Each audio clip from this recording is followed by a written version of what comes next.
God, it has been a long time since I've had to use the stream starting soon screen. Just give me a second. It's taking a bit to fiddle with. Oh, you guys do not understand the hassle that it is to make this garbage that is both recordable and to make it not have audio or visual pulp. Frankly, this episode might be super duper scuffed. So, I think I fixed it, but if it goes horrendously wrong, well, I tried my best. Here we go. Oh, God. It doesn't like a big old fancy schmancy opening. I never even liked playing the intros, but oh, hell yeah. It's go time. It's quiet as piss. There we go.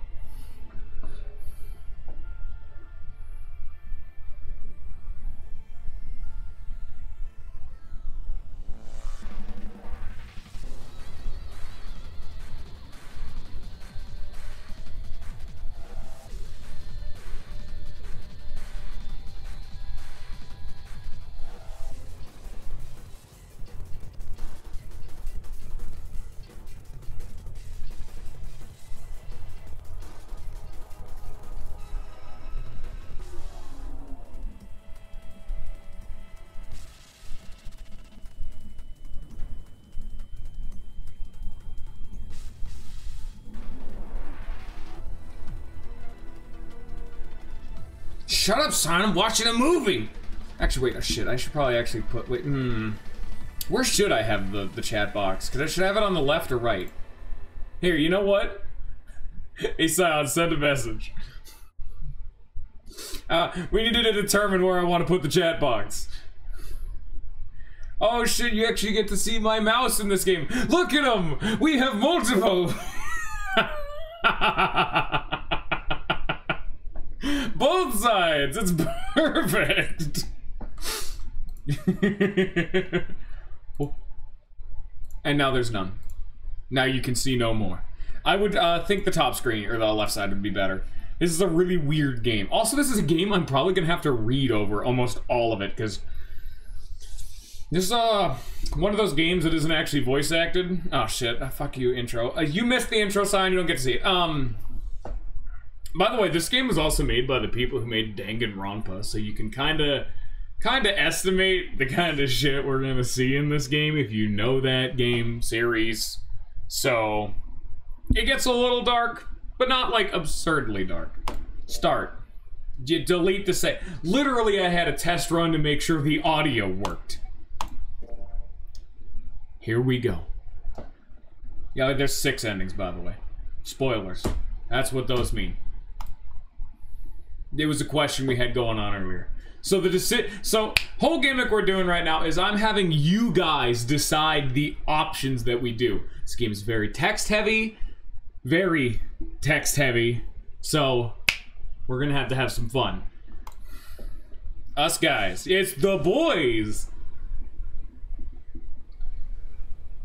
We're gonna have to actually work my voice acting chops. Oh no, there's a little girl in this game. I'm not ready for this.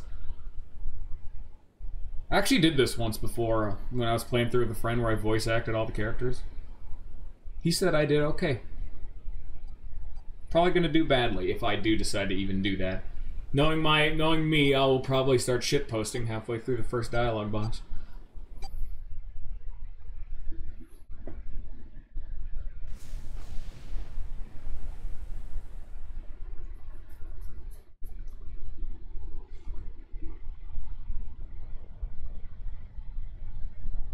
A loud noise startled Junpei awake, and his eyes snapped open.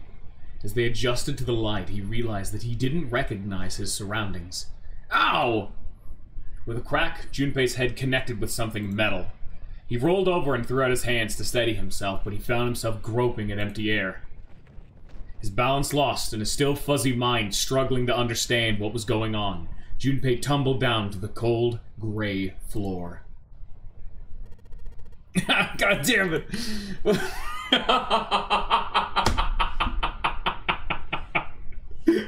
I forgot his first line of dialogue is him saying, God damn it. That's a fitting main character. What the hell? Junpei glared around the room, still trying to determine where he'd woken up. The fall had shaken the last cobwebs of sleep from his mind, and finally he understood where he'd fallen from. It was a bed. A 3-level bunk bed, in fact. Junpei had fallen, apparently, from the topmost bunk. His shoulder hurt, his knee hurt, his hip hurt, his entire body hurt. He could feel a bump forming on his forehead where he'd slammed it against the low ceiling. He wondered if the bump was the reason he felt his vision wavering a bit, but that seemed unlikely. At first he thought the tremor that ran through his legs was just another effect of his rude awakening, but as he looked around, he realized it was real. The whole room was shaking. Was it an earthquake? He wondered. Didn't seem likely. It was shaking far too quickly for an earthquake. Then again, Junpei had no idea what it was, if not an earthquake. He tried to tell himself it was important. Junpei rubbed the growing bump on his head and gingerly climbed to his feet. His balance regained, he finally took his first good look around the room. And muttered to himself, "Where am I?" His pain momentarily forgotten in the face of the confusion of his circumstance, as Junpei looked around the room once again. Minutes passed while Junpei struggled to get his bearings. Then, as suddenly as they had begun, the tremor ceased. A cold silence fell over the room. "I know, Fours, I'm sorry." From somewhere far away, Junpei could hear the message. "If you don't like me reading, man, I'm sorry. I don't have the big $1 billion money to be. This is a good mic. I don't know what sounds like this. I'm sorry, man. I'm trying."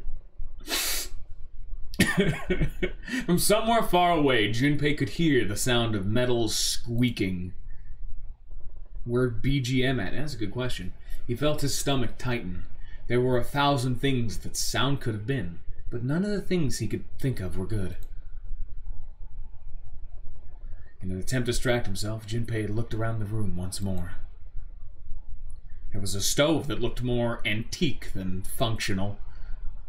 A 3-level bunk bed had mattresses that were so thin they were little more than blankets.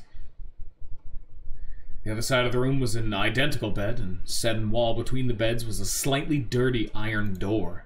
The first thing Junpei noticed about the door was the number roughly emblazoned across it. On the surface of the door, in red paint, someone had written... I do believe this game was actually, at least partially, inspired by those kind of games. The whole game's gonna look like this. The whole game is like a bunch of weird 3D geometry pre-rendered backgrounds. 5? What's this 5 mean? Suspicious and still utterly confused, Junpei approached the door, slowly. Standing at last in front of the door, Junpei grabbed hold of the L-shaped handle. A push yielded no movement, and a pull the same result. A few more tries cemented the truth in Junpei's mind. It wouldn't open. No matter how it didn't matter how much he pushed and shoved, the handle wouldn't budge. Next to the door was an odd-looking device that reminded Junpei of a card reader. It didn't take a genius to figure out that the odd-looking device was keeping the door shut. Junpei knocked hard on the door. "Hey! Hello? Is anyone there? Open the door!" I actually can't be that loud, shit. There was no response. Junpei threw his left fist into the door and stopped. What the hell is this? He wasn't really sure what else to say. "This is one of my 2 street games. You've been bamboozled, Scion. This is all a deceitful veneer." On his left wrist was a bracelet of a sort he'd never seen before. In the center was a large LCD display. It looked like nothing else so much as a watch. But clearly it wasn't that. After all, it showed only a single number. 5. That's the same as the door. True, the numbers were the same, but he had no idea what that might mean. All he knew was that it was strange and new, and he wanted it off. Junpei flipped his hand over as if to remove the watch, but the other side of the bracelet was solid. No buckle, no clasp, nothing. He sighed and flipped the thing back over. There was a number of rivets around the rim of the face. Perhaps... He pushed them, but nothing happened. On a watch, they might be dials for adjusting date or time, but on this bracelet, they did nothing. Junpei was at a loss for what he was going to do. Growing more desperate, he began to tug at it. However... Damn! It's no good. Damn thing won't come off. A steel ring ran from the face around Junpei's wrist and back into the face. He wouldn't pull the bracelet off any time in the near future. Oh, lag, my boy, he gets it. What the hell is the deal with this damn thing? Frustration and desperation were beginning to mix as the reality of the situation began to dawn fully on Junpei. So much was happening and none of it made sense. Junpei felt as though he were about to explode. Where am I? Why the hell am I here? I can't yell. What the hell happened to me? It was at that moment that he noticed the window. The window was round, rimmed and riveted brass like a window from an early 20th century ship. What? Wait, am I in a ship? Junpei walked slowly to the window. He could see nothing beyond it but thick, impenetrable darkness. Junpei squinted, trying to see something, anything. It was at that moment... What the... Oh, you gotta be kidding me! What the hell's going on here?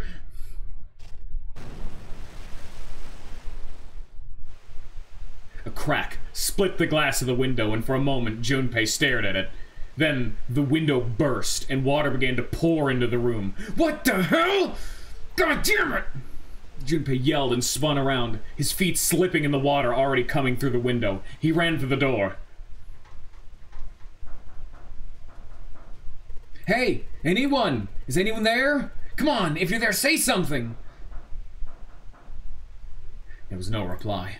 As Junpei screamed and pounded on the door, the water began to rise. It was now ankle deep on the floor and rising quickly toward his knees.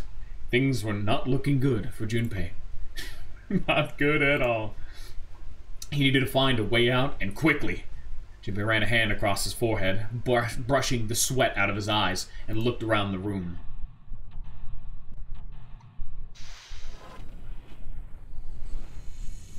Seek a way out. Hey, it's gameplay time. You guys ready for gameplay? Oh, boys. It's gameplay time. During an escape, you can move to different parts of the room by touching the bottom of the screen. That's why we have the mouse. By the way, this is totally a real DS. Don't question it. Some areas require very exact selection. We recommend you use the stylus. Hello. Searching during an escape. During an escape, you can touch the background to search anywhere in the room. Which, by the way, you can also do. You can also control this without the mouse, but it has weird, or stylus, I guess. Depending on the nature of the location you touch, you might find an item or hint. And yes, it is horrendous. This is another auxiliary battle. Fire Emblem got really weird as the series advanced. So they're starting touching, placing on the bottom screen, how to move, touch, try back on, but this is me shit. You guys don't need to worry about this. Is this, yes. I mean, like, at least to start off from, like, the perspective of considering the fact that also Scion said, what is this, Saw? Yeah, kinda. At least that's the pretty damn decent,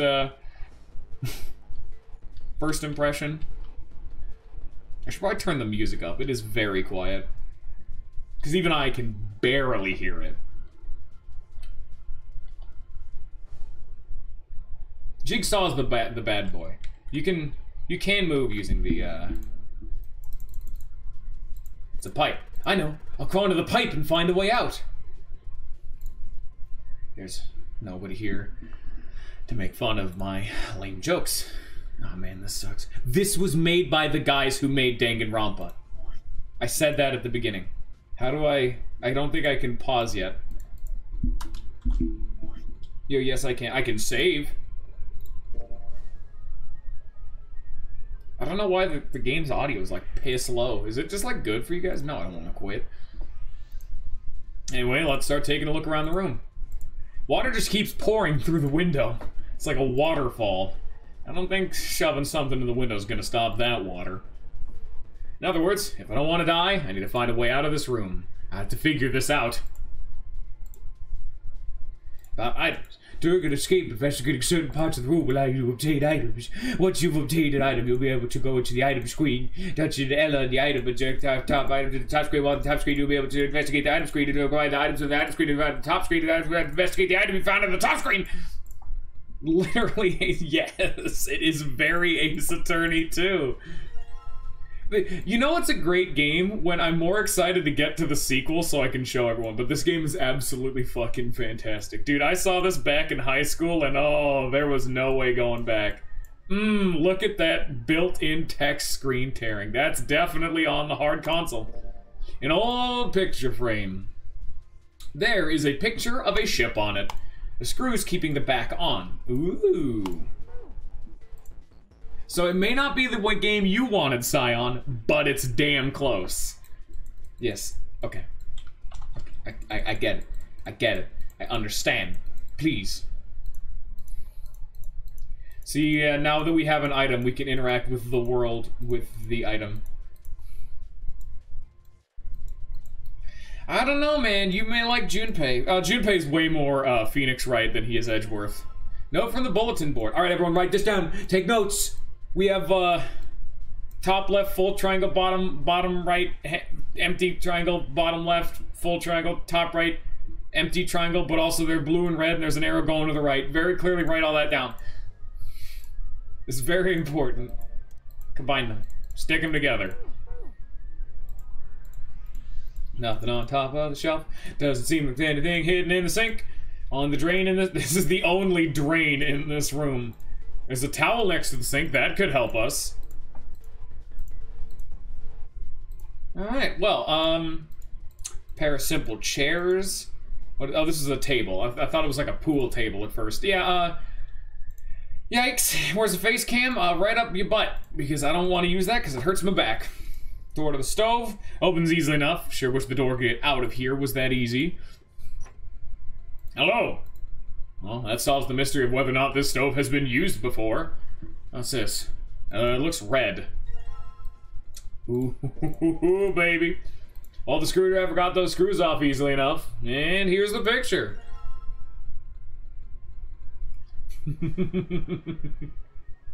Hey, Forrest. What's going on right here? Write it down.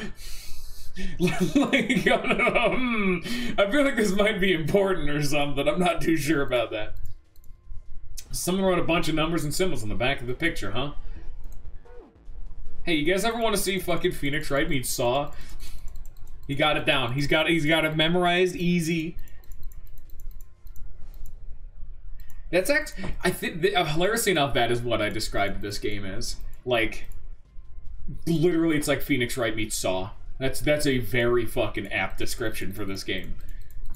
And then if you want an apt description for Danganronpa, you take the same thing but mix it with High School Musical, and there you go. This game's a little bit less of that. I got a pillow.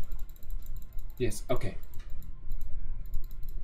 It's a blue briefcase on top of this bed. Okay, what do we got here? No, that's the back out button. Can I open this? We good? Nope, Loctite. See if there's anything in the keyhole. The dial is 0101. You need to put the key in the keyhole before I can enter any numbers on the dial. So we gotta find a key. Okay, good. Alright, we can do that. What's in here? It's a jump scare. Alright, fantastic. Gonna guess we need another key. Mm-hmm. Fantastic. Well, that went well. It's actually been a very long time since I've played this game, so I probably will not remember most of the puzzles, so... I wonder what this is used for. Nice enlightening observation you got there, Junpei. Junpei grabbed the key and shoved it into his pocket. He intended to leave immediately, but something stopped him. His reflection stared back at him from the mirror. He had scarcely recognized himself. What's up with my face?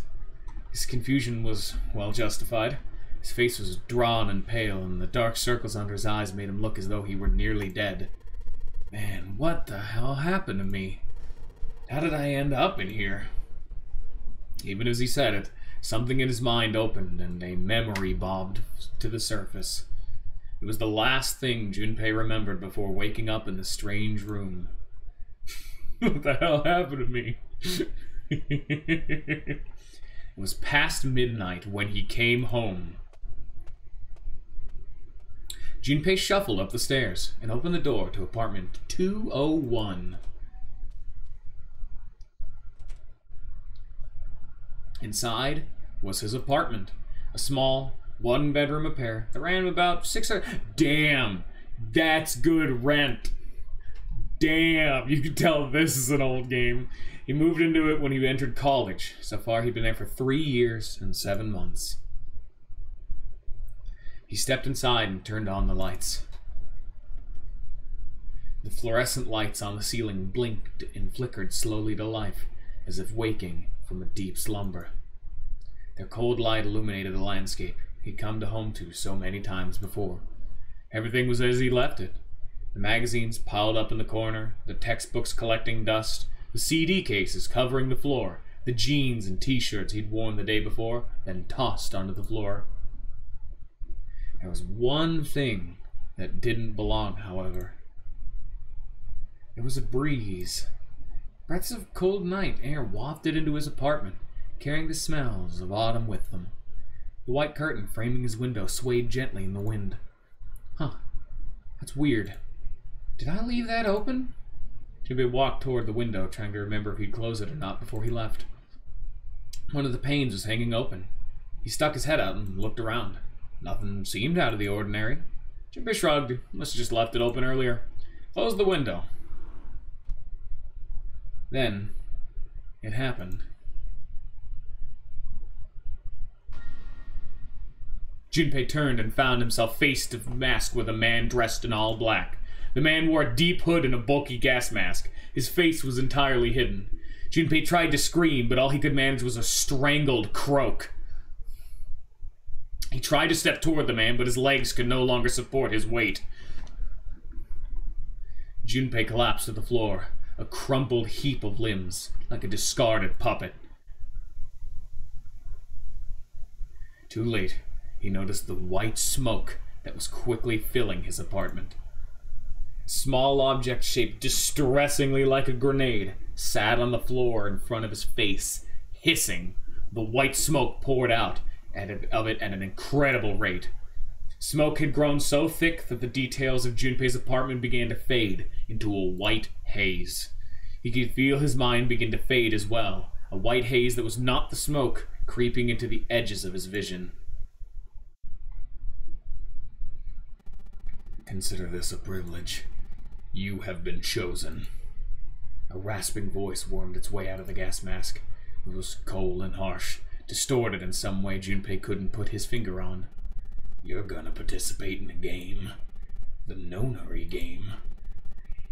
It's a game where you will put your life on the line. It was the last thing Junpei remembered. The white smoke overpowered him. The masked man faded from his vision, and he felt his consciousness fall away into the white mist. That's right! That guy with the gas mask! That son of a bitch must have taken me here! As to who the man was, or what might have been, Junpei had no idea. Indeed, he wasn't even sure that his assailant had been a man. The voice had been cold and mechanical, likely passed through a voice changer, and the body had been covered in a thick cloak. Who was the man in the mask? You have been chosen. Junpei remembered that much, but what it might mean, that's beyond him. Junpei had no idea where he was or why he was there. There's only one thing from his memory that seemed important. You're gonna participate in a game. The Nonary game. It's a game where you will put your life on the line. A Nonary game, huh? What the hell is a Nonary game? God damn it! With a yell, Junpei drove his fist into the mirror.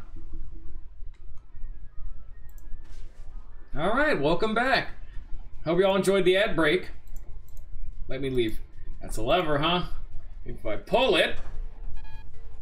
Well, looks like pulling on the lever just makes a weird noise. Great. Light's still red and the display hasn't changed. Damn it. Why the hell is this thing opening? Man, can you imagine panicking in a situation, or more importantly, going on a flashback sequence while the room is currently mid-flood? Yeah, how isn't he dead yet? We don't really talk about the mid-flashback arc. I guess that's everywhere. This is a very small room. I found your key. Alright, let's stick that red key in there. It's not opening. In fact, it's not doing anything at all. Well, alright, I take that best. I guess I can move the dial now. Looks like I'm gonna have to put in the right numbers, then turn the key. I do that, this thing should pop right open.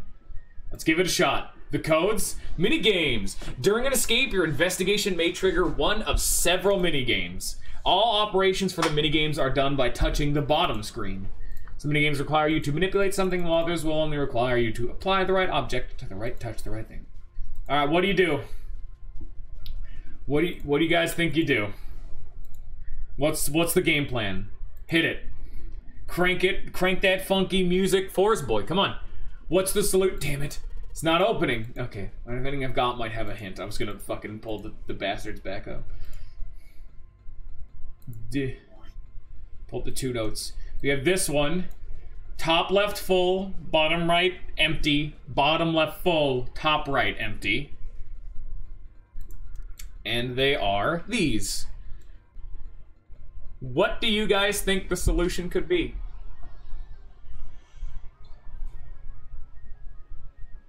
Dude, you know this game, I just realized something massive. You know this game is so much easier than the sequel when the sequel gives you like 5 pages of fucking notebook to actually write in-game. And I used almost all of them. Like, this game I'm just realizing is so much simpler. The next game, oh my lord, I can't wait till we get to the sequel. One of the best games I've ever played. 746 6969. I like Yomez's. That would be a 3.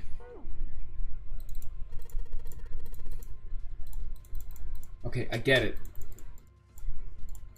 I get it. Why are you giving me a tutorial?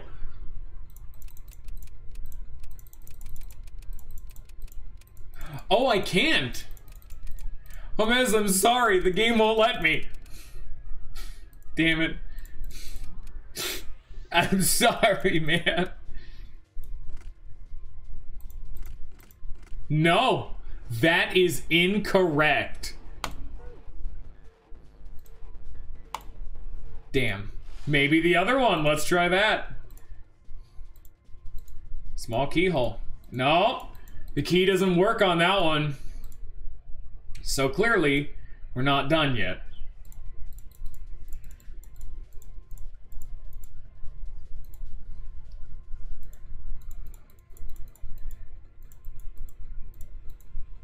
No, stop doing that. Can't bring myself to call this a bed. It feels like a board with a sheet on it. It's pretty flat. Oh, ho, ho, ho! What is this we see? Oh, shit, son. There it is. And they maintain my orientation, too. So as we go along... Here, let me fucking get it back around. Object, moving an object in 3D space with just a fucking pointer is a massive pain in the fucking ass. There we go. So this is the first code. This is the note from the bulletin board. This is our first one. Then this is the second one. This is the memo from the bed. I could easily solve these, but it is a little bit more interesting if you guys do it. This wasn't my original intention, but this is pretty fun. The red briefcase. So you got it? So we can pull this bitch back up and look at our items. 7435.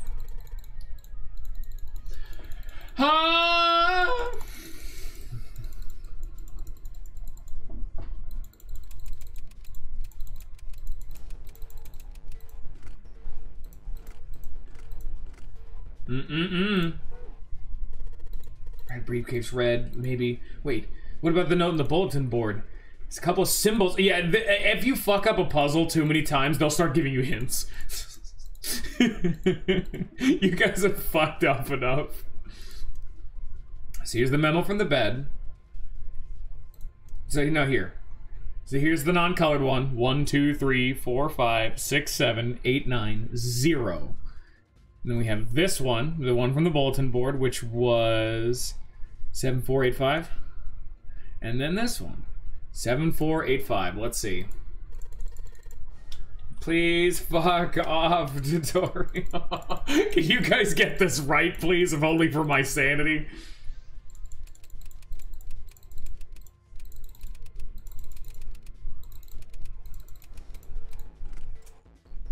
Ding, ding, ding. Yes! Unlocked it!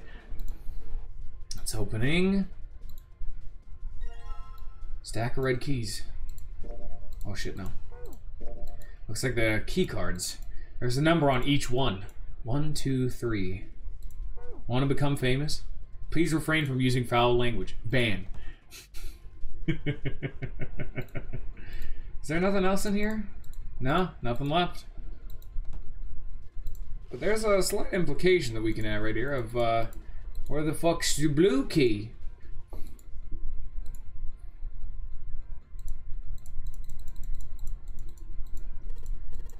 You found the red key, where's your blue key? Oh, by the way, for context for all the people at home, I'll go over it right when we're all done, I guess, to solve the fucking puzzle.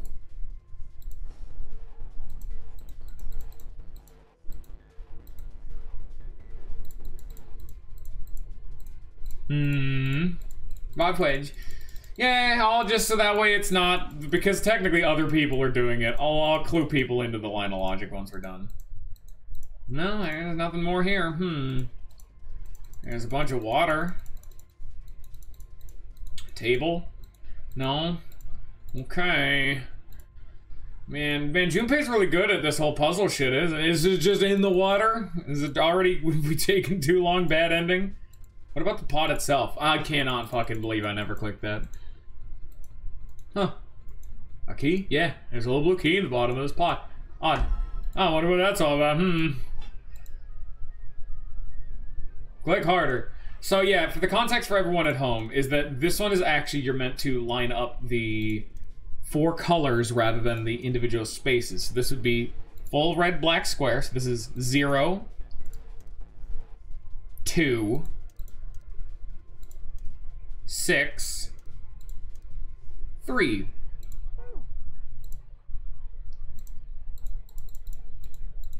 Oh fuck, I gotta actually swap over to the damn key. 0, 2, 6, 3, or maybe I got it wrong. Who knows? Yes. Yes. God. Tutorials. Please. Free me. No, I wasn't doing that one for you. I was doing it to explain to our Divide Pledge, just in case they, you know, didn't clue in on it. I mean, it's not fun to not have the answer to the puzzle that a dude's doing on screen right now. Hey, look, there it is. Yes, it opened. It's like there's something in here. Oh, what's this? A file? File screen. If you find any documents or notes during an escape, the information on them will be available from the file screen. Yeah, I get it. Like, dude, do we really need a tutorial for how to fucking look at a goddamn piece of paper? Oh, thanks, game. No, yeah, really doing me a fucking favor here. Digital root. Let's see here. Compute a digital root with the following steps. First, add all the numbers in question to one another. If you end up with something greater than a single-digit number, add the digits to one another. For instance, if you have a double-digit number, add the number in the tens place to the number in the ones place. Keep adding digits in this manner until you have a single-digit answer. That's the final single digit to your digital root. EX, the digital root of 6, 7, 8 would be 6 plus 7 plus 8 is 21. Then 2 plus 1 is 3. That's the digital root. Therefore, the digital root of 678 is 3. Example, the digital root of 1234 would be 1 plus 2 plus 3 plus 4 is 10. then 10 is 1 plus 0 is 1. Therefore, the digital root of 1, 2, 3, 4 is 1. I see. So I just keep adding numbers until I get a single-digit number. Oh, looks like there's something on the back of this thing. A notebook, a pen, a calculator, and a stack of key cards, huh? New material has been added to the file screen. Calculator. The calculator screen can be used during an escape or during a novel sequence. During an escape, you can access it by pressing the Y button. This opens a calculator to literally calculate what the fucking digital root is. It can also work as like a normal calculator. Yeah, we're not using the calculator. Literally cheating.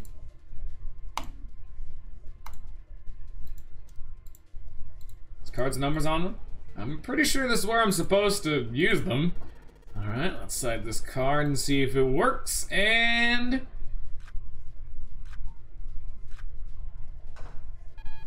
huh. It's not working? Why? Ah, damn it. No, that's right. I still have cards I haven't used.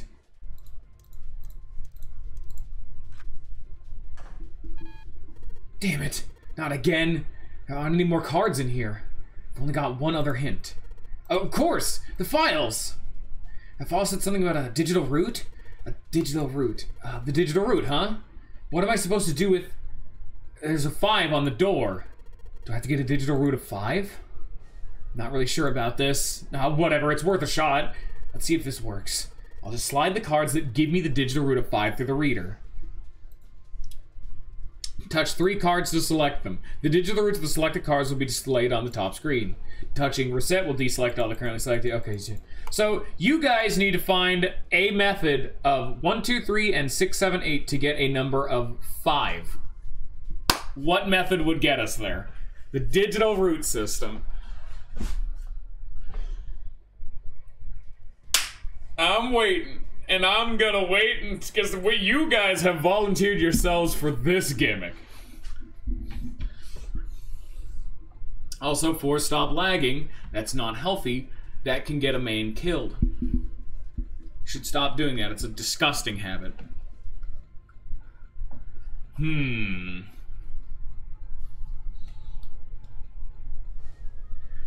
little sadistic bastards, and they made it so that, each of the pairs don't equal up to 5. So you can't use just 3 red or just 3 blue. So you'd have to actually solve the puzzle of both briefcases to actually get it. Because like 1, 2, 3 is 6. Yeah, get fucked.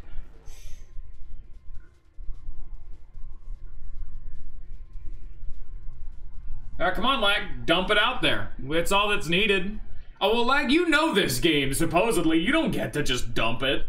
I know this game, and I could do it, but that is cheating. And we don't appreciate cheaters around here.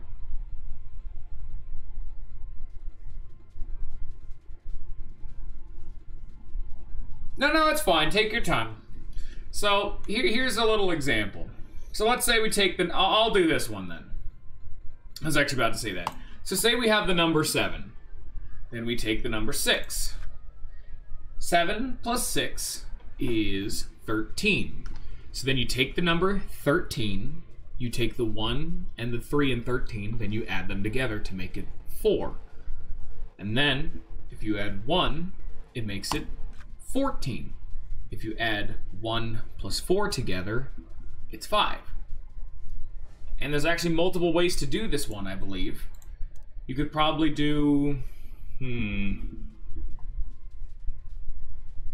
No, I'm not actually certain. Well, like this, so you could just fuck around with it for a while, you know? You can really just kind of throw shit in there. You can do bup, bup, bup. You can do bup, bup, bup. You can do bup, bup, bup. You know, you could just throw shit in there, man. I mean, what the fuck are they gonna do? Stop you? The government?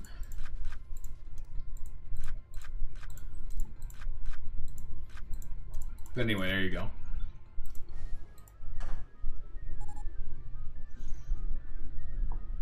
Alright, I think this is gonna work. There we go, that's a new noise. Huh. Did it just unlock? Well, light was red and now it's blue. No doubt about it. There's nothing keeping me in here now. Time to go. Alright. Are you guys ready to venture out of this currently flooding room that I'm currently stalling for? And to venture out into the unknown outside?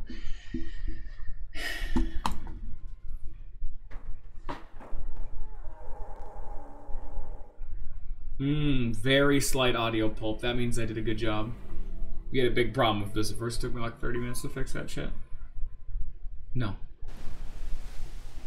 Accompanied by a wall of angry water, Junpei shot out of the room into the opposing wall. Gasping to catch his breath, he looked around. He was in a narrow hallway. The water that had fallen out of the room was rapidly pouring out of the door. It flowed quickly down the hallway and slammed into the front of the short flight of stairs. Just 5 steps, in fact. And the top of the short staircase. A door! Another door! Junpei leapt up the stairs, straight for the door. The door burst open, and Junpei exploded out of it, only to freeze in his tracks. What other possible response could there have been to what he saw? What the hell? His voice trailed off, and all he could do was stare.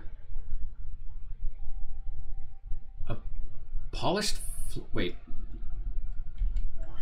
Can I seriously not, like, fuck with the audio levels in this game?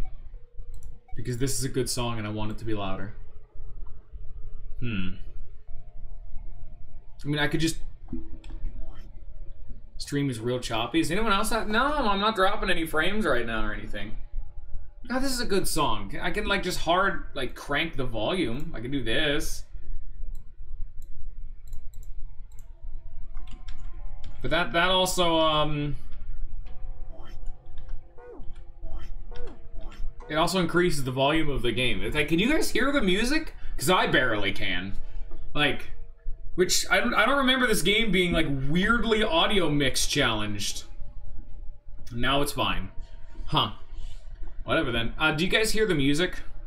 And the sound effects and whatnot? Is audio mixing all good? Because... I want the game to be louder, but there's no fucking settings option. You know what? Actually, here. Yeah, the music is really quiet. Alright, I'll leave it at this volume then. Let me see if going back to the main menu would give me the fucking options for that. No! They literally just don't give you an audio slider. Wow, that is so weird. There's a calculator. Does this give me audio? No.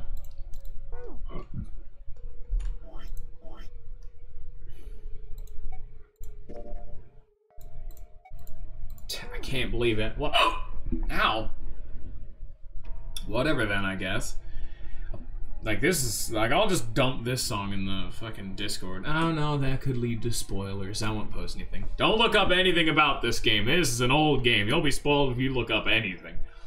A polished floor stretched out before him. Ornate staircases rising from the edges. Each one of them equidistant from the others.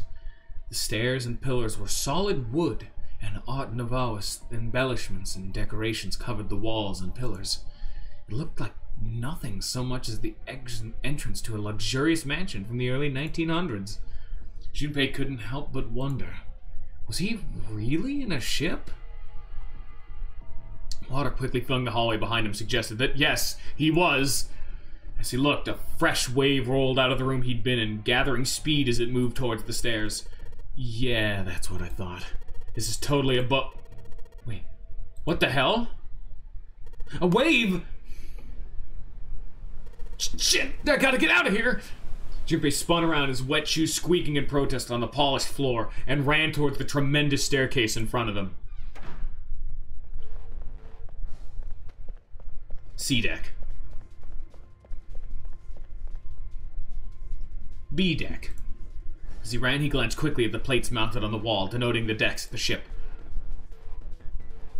He took the stairs 2 at a time, not entirely sure where he would find himself, just as he began to wonder where, in fact, the stairs did lead. Junpei saw another person out of the corner of his eye.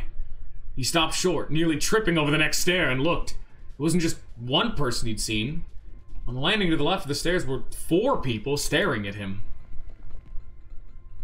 And on the right side, 3 more. All told, there were 7 of them. It looked as though they had been on their way down the stairs. It stopped short when they saw Junpei, their eyes wide. He'd done the same, of course, and now they stood there staring at one another. Junpei didn't move, one foot placed awkwardly on the next step in the middle of a stride. Who were these people? The entire interaction lasted only a matter of seconds. The woman spoke to Junpei, and time began to move again. I guess there's another one of us now. The woman was dressed, Junpei thought, rather like a dancer. Her clothes covered very little, and her prodigious jewelry little more. Hey, you, come on! Hurry! With no further ceremony, she ran straight past Junpei and toward the doors behind him. Sudden proximity of a woman with such striking accents left Junpei momentarily stunned. But the others wasted no time and quickly followed the strange woman. The first to pass Junpei was a young man with silver hair. He threw a quick glance at Junpei's direction as he ran, muttering, one of us, huh? Following him was an older man, his face calm and without fear. Soft wrinkles sprouted from his eyes, and as he came close enough as he passed for Junpei to see wisps of gray in his hair, his composure and shock of hair struck Junpei as rather that like an elderly lion. Going up won't do you any good. There are 2 doors, but neither of them will open. Next to him to speak was a girl with pink hair and a high voice. Come on! Aren't you coming? You gotta hurry! Her small hand was wrapped around the wrist of another man. His eyes were closed, as almost though he were sleeping.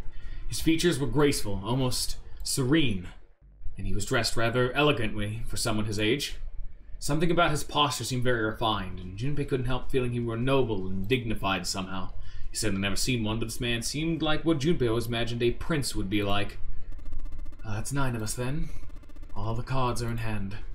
What does all the cards are in hand mean, he wondered. Junpei opened his mouth to ask what the other man had meant, but the girl with pink hair rushed past him, and they were gone. He turned just in time to see 2 more people running towards him. One of them had hair like a bird's nest and looked as though a stiff breeze might topple him, and the other was a veritable mountain of a man. The scrawny one said nothing and scuttled past Junpei as though he were running from something. Hey, what the hell are you standing there for? Didn't you hear him? The doors on A deck are no good. You gotta check the doors on B deck. Got it? Now go! Before he had a chance to respond, the man laid a massive hand on Junpei's shoulder. With no more effort than Junpei would have used to brush aside a fly, the man shoved him out of the way. Whoa! Thrown off balance by the man and recent events, it took Junpei a few steps to get his bearings. He finally regained his balance and looked up at what the other 7 had been running toward. There were 2 pairs of large iron doors set into the wall in front of him. And yeah, Fours, I could do that. But I like voice acting. I just don't think I'd be good at like half of this goddamn cast. Because, hey, guess what? This is them. Yeah, every single female voice is officially not going to be done very well. And to be fair, my general consistency is also going to be very lacking. But it'll at least be entertaining for me. They looked quite sturdy, and each had handles jutting from them. Written across the surface of each door in red paint was a number. The door on the right had a 4, and the door on the left had a 5. They're the same.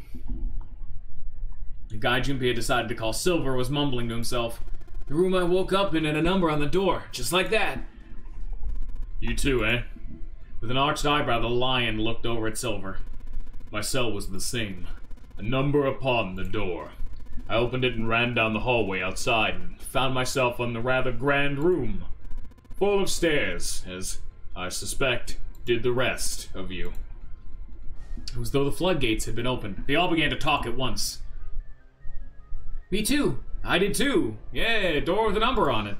It soon became clear that each one of them had awoken in a room with a locked door and solved a puzzle to escape. They'd all ended up in the same room, almost as though they'd been guided there.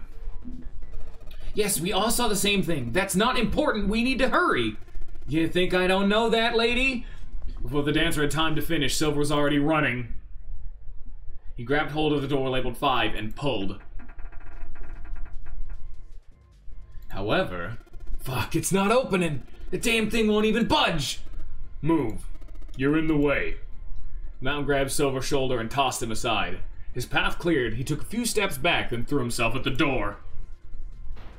Once, twice, 3 times. 4 times. The door shook as his body slammed into it, but showed no signs of breaking or opening. The mountain threw himself at the door again. Junpei turned toward the door 4. Next to the door on the wall was a small box. It looked just like the one that he'd seen in his room next to the door. If it was the same, then this door was likely locked as well. Still, he had to check. Junpei grabbed a handle and threw all of his weight into it. Yeah. It was locked as tight as the door next to it, as he'd suspected. Damn it! Junpei punched the door. It did not respond. Were these the only doors? He wondered. He'd barely finished the thought when the C-deck plate he'd passed on his way up sprang, unbidden, to his mind. His body moved before he had time to think. Junpei turned and ran back towards the stairs. He'd scarcely taken a step when, at the top of the stairs next to an ornate clock embedded in the wall, he saw a person.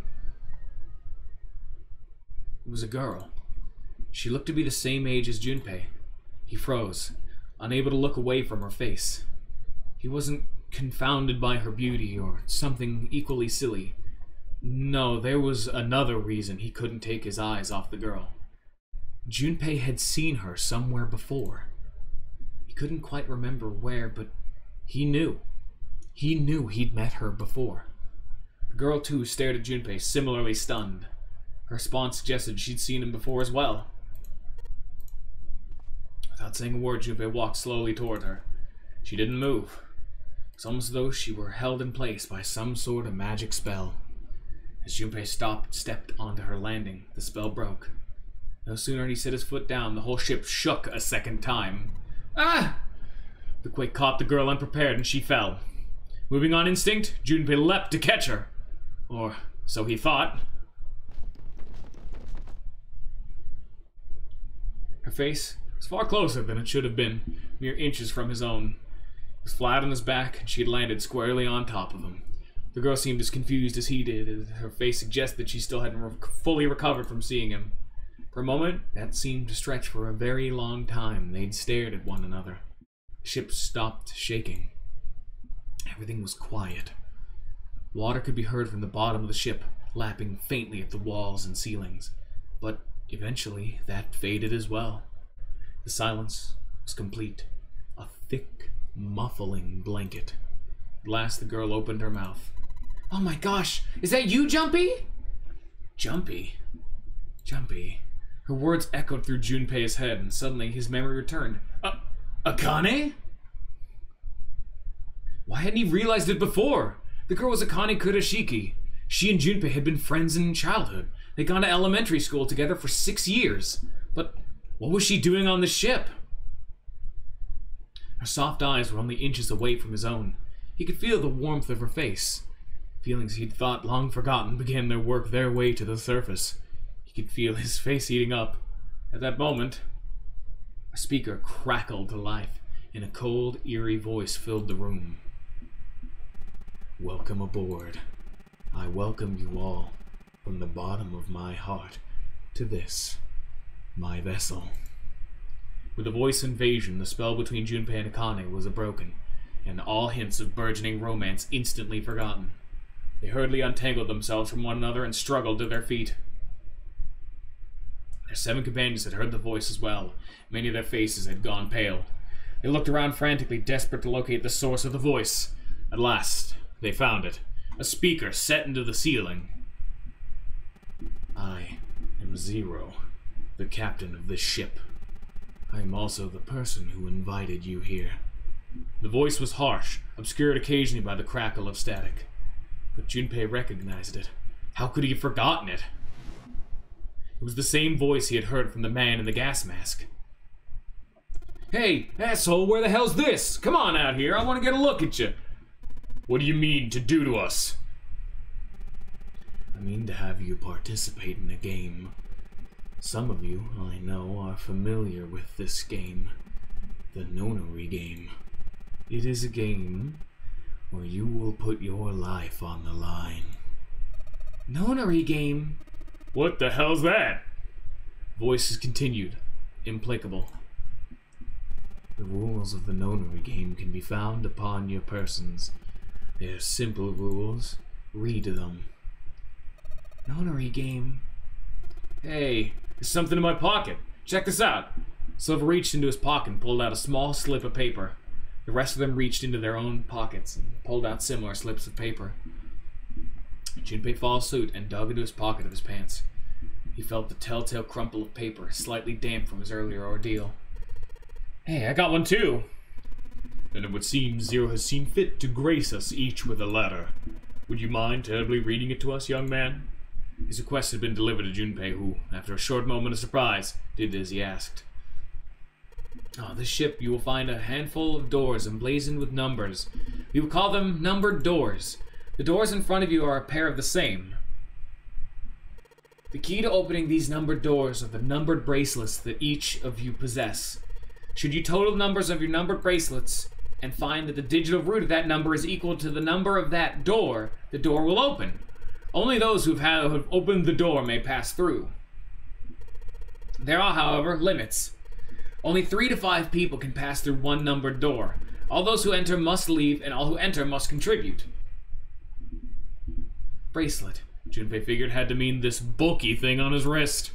He glanced around. It looked like everyone else had one as well. He'd come to much the same conclusion. The purpose of the game is simple. Leave this ship alive. It is hidden, but an exit can be found. Seek a way out. Seek a door that carries a 9. Junpei had reached the end of the letter. There was a long moment of silence, and then the speaker crackled to life once more. There was one last thing I must tell you. As you have no doubt surmised, this ship has begun to sink. On April 14th, 1912, the famous ocean liner Titanic crashed into an iceberg. After remaining afloat for 2 hours and 40 minutes, it sank beneath the waters of the North Atlantic. I will give you more time. 9 hours. That is all the time you will be given to make your escape. The voice finished, and the speaker went silent. The sound of a bell tolling echoed through the hall. It came from the dance hall, adjacent to the stairwell. It took those assembled on the stairs mere moments to trace the sound to an antique clock embedded on the wall. 7, 8, 9. The sound of the 9th bell faded away. The 10th never came. I meant the time was 9 o'clock. Most likely 9 o'clock in the evening. When Junpei had peered out of the window of his cell, he'd seen nothing but blackness. It had to be. It had to be nighttime. If that was the case, then they would need to escape by 6 a.m. the following day. Now, it is time. Let our game begin. I wish you all the best of luck. Speaker went silent and did not speak again.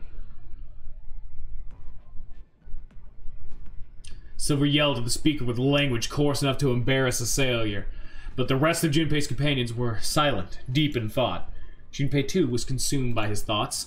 There was a great deal he didn't understand. Who was Zero? What was the nonary game? Why had he been chosen to make part of it? Or had he chosen to make them part of it? Was he a criminal who took delight in playing with his victims? Or did he have some other purpose? And why had Junpei been chosen as a part of this insane game? Why had any of them been chosen? But one question was foremost of his mind. Akane. They hadn't seen one another since elementary school. Why had she appeared now? Coincidence? No, that seemed impossible. There had to be a reason. He didn't know what it might be, but there had to be a reason. Very well. The lion's voice seemed oddly loud in the silence. Standing around here won't do us any good. Best we get moving, don't you think? Get moving? Are you planning to open the numbered doors? Hey, wait! Don't tell me you're actually gonna do what this Zero says! No, that's not what I meant. Ryan shook his head, mildly annoyed. I'm saying let's find another way. After all, we haven't really examined this place yet. What?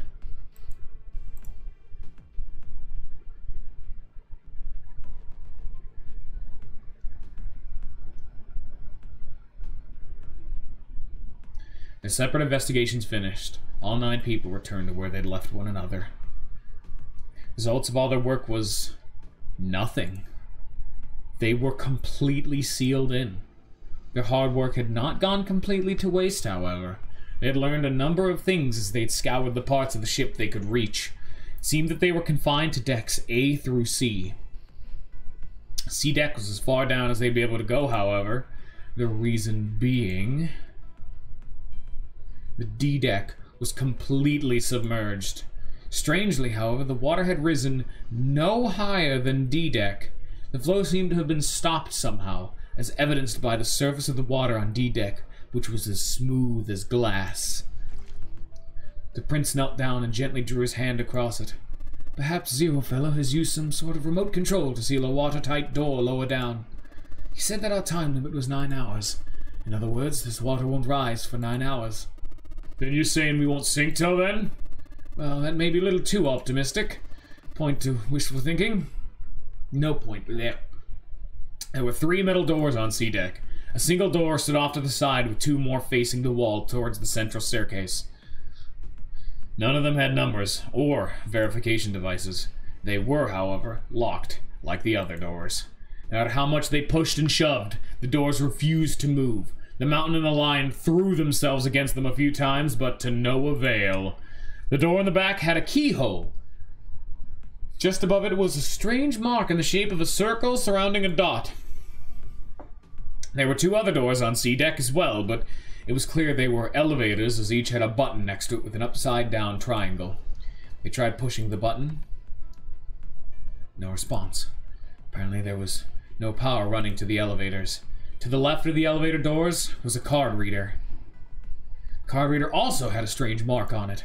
It looked like a lowercase H with a dash across the upper stem of the H. Junpei stared at it for a while.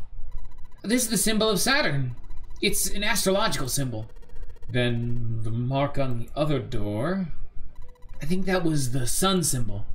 He had seen the same symbols on A deck. There was a door on either side of the stairs. One on the left had a keyhole with a similar symbol engraved on it. This is the Earth symbol.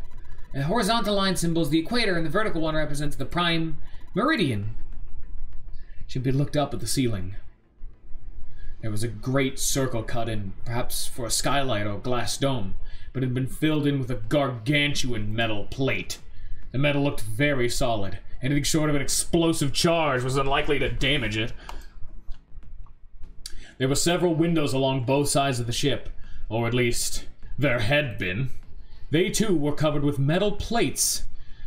In other words...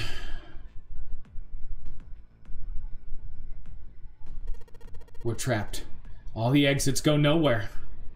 Junpei was not happy. The girl with pink hair spoke up. Well, I'm sure they go somewhere. We just can't open them. And the mountain spoke. You don't know that. For all we know, they just open into walls or take us in circles. The prince did not agree. No, I'm sure they go somewhere. Otherwise, what point would there be? And we can open them. Well, 2 of them at least. You mean the numbered doors? All eyes turned toward the doors with the numbers on them. The atmosphere in the room grew tense. Hey, wait a minute. I think I said this earlier, but I don't think we should do that. The dancer moved in front of the doors as if to block them. We have to be crazy to open these doors. If we do that, we're doing exactly what Zero wants us to do. Suddenly, everyone began to speak at once. I agree. That's a terrible idea. We should keep going. We should stay here. We don't have any other way to open any of these doors. We should just wait. Someone's bound to come find us. We don't have time for that. In 8.5 hours, this ship is gonna sink. The clamor of voice that made it next to impossible to determine who was saying what. Their arguments grew more and more intense until people were shouting and screaming at one another. Junpei had remained silent, but at last he could take no more. Hey! Shut up! They fell silent. All eyes turned to Junpei. He felt each stare burning into him, but he refused to flinch. Before we try to decide where we're gonna go, there's something else we ought to do. What's that? We need to exchange information. We don't know anything about each other. I want to know who you guys are. Who are you? Where you came from? Why you ended up here? Don't tell me you aren't curious too. They were silent. Some of them looked the other way, and bit their lip or crossed their arms and stared at the ceiling. One of them spoke up. It was Akane. I agree. I think Jumpy is right. Jumpy? Oh, I'm sorry, I'm talking about him. I just call him Jumpy. His name is Junpei. She pointed towards Junpei. We're childhood friends. We went to the same elementary school. Wait, stop. Don't tell us stuff we didn't ask you about. Zero's probably watching us right now. What are you gonna do if he's listening in? Would that be bad? Hell yeah, it would. We don't know how much that bastard knows about us. Maybe he just picked a bunch of random people to kidnap. That is the case, and it'd be dangerous for us to let him know too much. If Zero knows where we are, we could go after our families. Maybe he'd tell us he'd have them to get us to do stuff, you know? But we still need to know what our names are. It's gonna be hard to talk to each other if we don't have names. Alright, then why don't we have code names? To him, apparently, it seemed like the obvious solution. Code names? Well, yeah. We'll each pick something. Like, I'll be 7. 7? Why are you 7? Seemed a fair question. The mountain stuck out his left arm. Because his bracelet's number says 7. Oh, I get it. Yeah, that's a good idea. He smirked. Alright, I'm gonna be Santa. And you chumps know Japanese? No? Well, san means 3, so I'll be Santa. You know, like Santa Claus. Fits, don't you think? Then your bracelet number. Yeah, it's got a 3 on it. Good job, Grandpa. Just like the mountain he had done, Silver thrust out his left hand. Sure enough, the face of his bracelet read 3. Very well then. I'll go next, shall I? My bracelet number is 1. Given that, I think Ace seems appropriate. I'll be Lotus then. And I'm sure you all know it has 8 petals. Which means, of course, that my bracelet number is 8. Would appreciate if you would call me Snake. My bracelet number is 2. Since Ace has chosen cards, and I think dice. Snake eyes, clearly, which is particularly relevant given that I am blind. Blind? Really?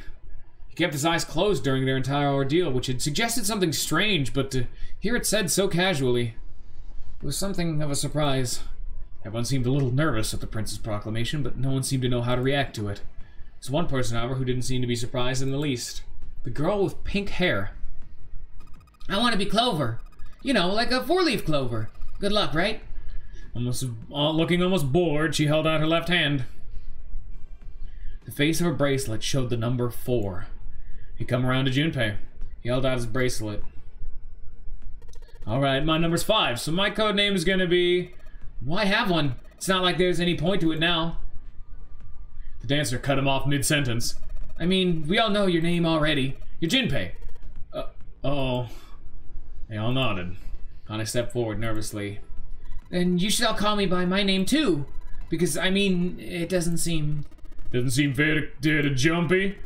You think it's not cool for you to hide your name after what you told us his? Kane fidgeted awkwardly.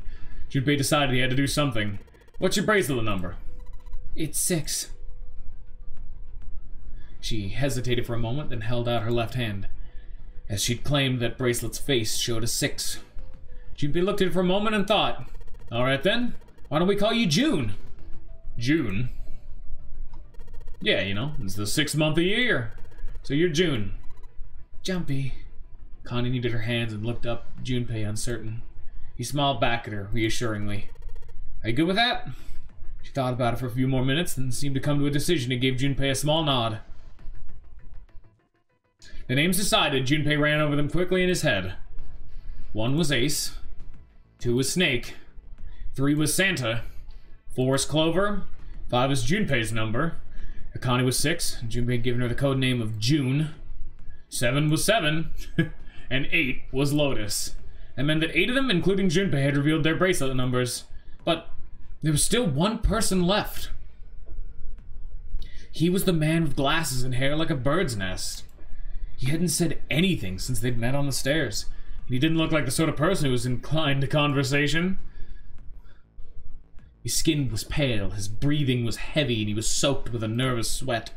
His behavior seemed very suspicious, or perhaps simply emotionally unstable. It was difficult to tell. Whatever the case, it seemed clear that he had only a fingertip's worth of grip on his sanity. The girl with pink hair, Clover, walked up to him slowly. She put her hands on her hips and eyed him suspiciously. "What number are you?" He didn't answer. His bloodshot eyes twitched from person to person, and his breath came in hot pants. "Hey, I'm talking to you!" The man licked his dry lips with a shake. "Hi, Ants!" with a spare in the voice like old paper. Isn't it obvious? There are 9 people here. And you know whose numbers 1 through 8 are. I'm the only one left. So you're 9? Yeah. He extended a trembling arm. The bracelet did indeed say 9. Clover looked at it contemptuously. "What's your code name?" Code name?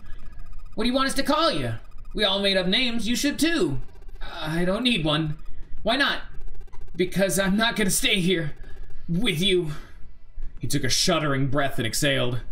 Clover looked at him with something very like disgust. "You got some sort of plan?" "I do." "Yeah, what's that?" "You sure you want to know?" "Yeah?" "All right, let me show you. I'm gonna do this." Ah! By the time they realized what he was doing, it was too late to stop him. The man's body moved like a snake's. In the blink of an eye, he had slid around behind her and wrapped his arm around her waist. "Hey, what the hell you think you're doing?" Santa, leapt forward toward Clover and the 9th man. He was halfway there when... "Stay back!"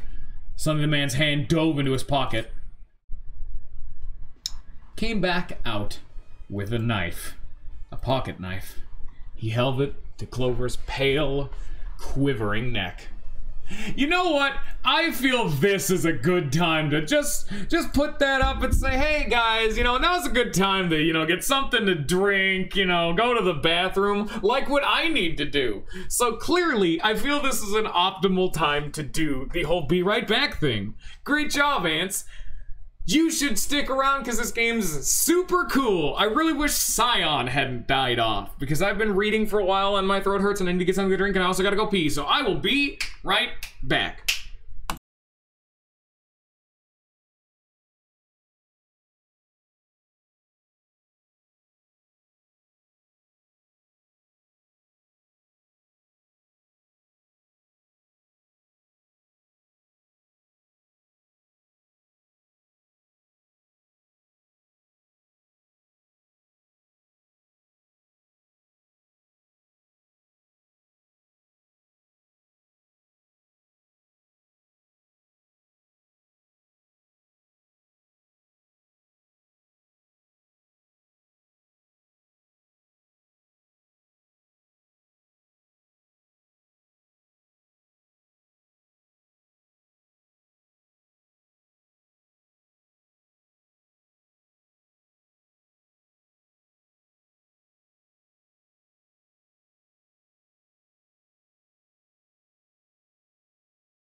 Ninja, watch out!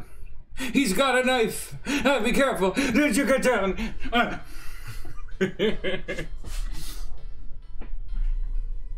Let me fucking...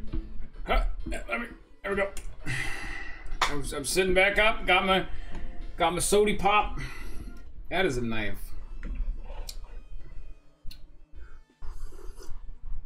Time to go back to voice acting mode. Hopefully it's not terrible. I got something to drink and I went to the bathroom. Let me get ready. Okay. If you get any closer, I'll cut her open. Santa skidded to a halt. He snarled at the scrawny man with the knife and he gritted his teeth. Yes, that's right. Man's smile was neither friendly nor reassuring. Sweat poured down from his neck, soaking the collar of his shirt. Clover, are you all right? The prince, Snake's voice sounded oddly concerned. Yeah, I'm fine. Her voice shook, making her words even less convincing. What the hell are you trying to do? I told you, this is my plan. What are you gonna do to her, Stick, you sick son of a bitch? Don't worry, I'm not gonna do anything to her. If she just does what I tell her to, I'll let her go. He started to move backwards, slowly keeping his grip on Clover. Keeping their distance, Junpei and the others followed. Eventually, the man reached the wall. He gave a start as his back touched it, then glanced around quickly and spoke. Verify. Huh? Left. Look on your left. Do you see the device on the wall? Place your hand on the scanner panel. The round part. What if I don't? The man's nostrils flared and he looked like he was about to choke. Are you an idiot? What do you think? I could slit your throat right now. I'll kill you if I have to. All I need is your bracelet. Just do it. Do it now. He pressed the knife against Clover's neck, hard. Slowly, she stretched her left hand out towards the device. Her back was to it, and she had to feel around for a moment before she found the circular panel. It made a cold electronic noise. On display above her hand, an asterisk appeared. So that's how it works, Junpei thought to himself. By placing one's palm on what the ninth man called the scanner panel, the user's bracelet number would be entered into the device. Should you total number on your number, and find that the digital root of that number is equal to the number of that door, the door will open. Junpei shifted his eyes to the door itself. The number on it was 5. The ninth man seemed to know a little more about the device's operation than he should. How had he known exactly what to do? Good, you're done. Next. His bloodshot eyes crept from person to person until finally they stopped on the lion. Ace. You, right? You're the one with the number 1 bracelet, right? Yes, I am. So? Then you're next. Just verify your number like this little brat did. What are you doing? Do it! Don't you care what happens to her? Okay, just calm down. Ace held up his hand, palms out. The ninth man jerked his chin toward the device. Slowly, cautiously, Ace moved toward the device. After what seemed like an agonizing eternity, he reached it. Now, verify. Ace nodded and placed his hand on the scanner panel. The device beeped again, and a second asterisk appeared. Now the device had Clover and Ace's numbers. 4 and 1. 4 plus 1 is 5. Same as the number written on the door, but it wouldn't open just yet. Only 3 to 5 people can pass through one numbered door. The door needed at least one more person. Who would that be? Get back! His voice shook, but the knife still held to Clover's throat made his words a command. Ace took 2, then 3 steps back. No, further! More than that! Go, all the way to the back! Slowly Ace did what he was told. The ninth man's lips curled into a cruel, twisted smile. That was when Junpei understood his plan. Clover's 4 and Ace's 1. Added to the ninth man's 9. 4 plus 1 is 9 is 14. 1 plus 4 is 5. In other words...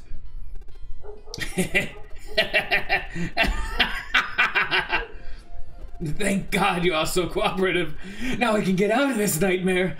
He pressed his own hand against the scanner panel. My dog is fucking barking right now. Why is it always when I'm midstream? They only do this like once a day. So is a fucking mailman. Goddamn.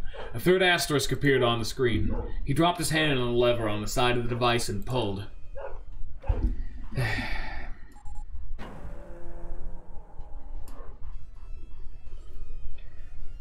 The door opened with a heavy metallic groan. He let go of Clover. Wait! Junpei leapt towards the Nightman, but he wasn't fast enough. Nightman shoved Clover. Ah! And hopped through the door. Okay, have a good one, guys. I'm going off ahead now. Well then, goodbye. As he raised his hand and waved, a twisted smirk on his face. Then, he was gone. The door ground shut with a dull clang of metal on metal. Clover! Are you alright? Snake ran to Clover's side as she lay on the floor. Yeah, I'm fine. She climbed up unsteadily to her feet, and once there, she leaned heavily on Snake's shoulder for support. Junpei ran to the door. The others followed him. Several pairs of hands grabbed hold of the handles and pulled. They grunted and strained, but... Shit! It won't budge! That was when Lotus, the dancer, spoke. Her voice was quiet. Do you hear something? Like what? Like some sort of beeping. Junpei pressed his ear against the cold metal of the door. The others did the same. You're right. I can hear it too. What is that? I heard something else. It was the Ninth Man. Shit! Why isn't it stopping? God damn it! You lied! Lied? This wasn't supposed to happen! This is wrong! This is wrong! His voice shook with fear. Safe on the outside, they stepped back from the door and looked at one another. What is happening in there? Open the door! Please! I'm begging you! Help me! Please, get me out of here! Get me out of here! Junpei grabbed hold of the device and slammed his hand on the scanner panel. Nothing happened. Why didn't it register him? He looked at the display where the asterisks had shown up. It said engaged. Oh my god, there's no time left. Listen, I was lied to. He lied to me. He put me in here. It was him. He killed me. It was him.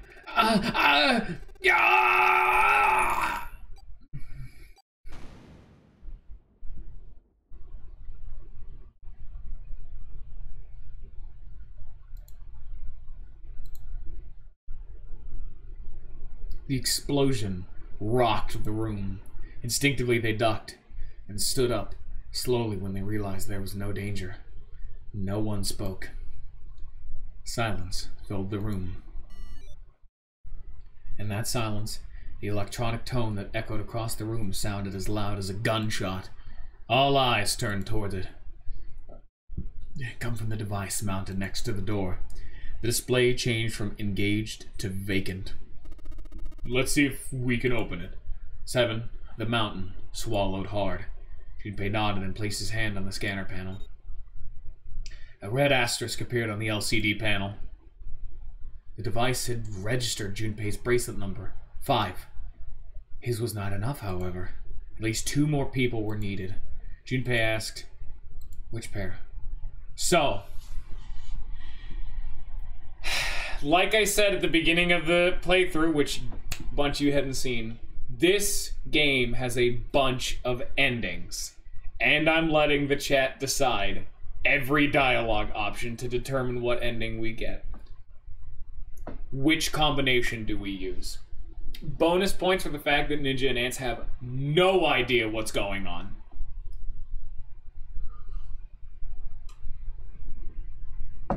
+4's left. Scion's gone. And lag isn't even in the viewer list anymore, so we don't have our knowledgeable folk anymore. I guess VOD when time it is.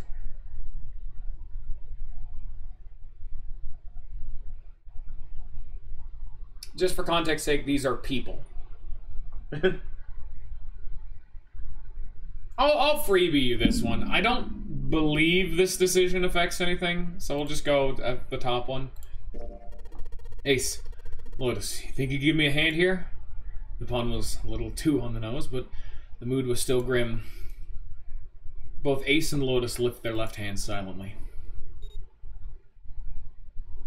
He verified, and she followed suit. 5 and 1 and 8 is 14, 1 and 4 is 5. They fulfilled the conditions. If they were to pull the lever on the side... Are you guys ready? I'm gonna open it. Junpei grabbed the lever and looked back over his shoulder. Yeah, this game, unlike the Danganronpa games, actually does have multiple endings, so your decisions do matter. He stiffened and nodded. Junpei nodded back and set his mouth in a grim line. Then, he slowly lowered the lever.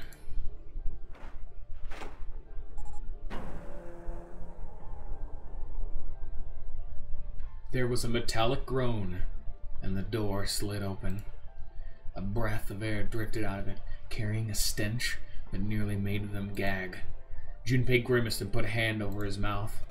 Oh my god! Good god! Lotus and Ace shuddered. 7 grunted. Whoa, that's pretty bad. Even Santa's voice shook. He blew up! It appeared that Santa was right. The hallway on the other side of the door was splattered with chunks of torn flesh and dark, red blood. Not screaming. The shriek echoed across the room. It had come from June.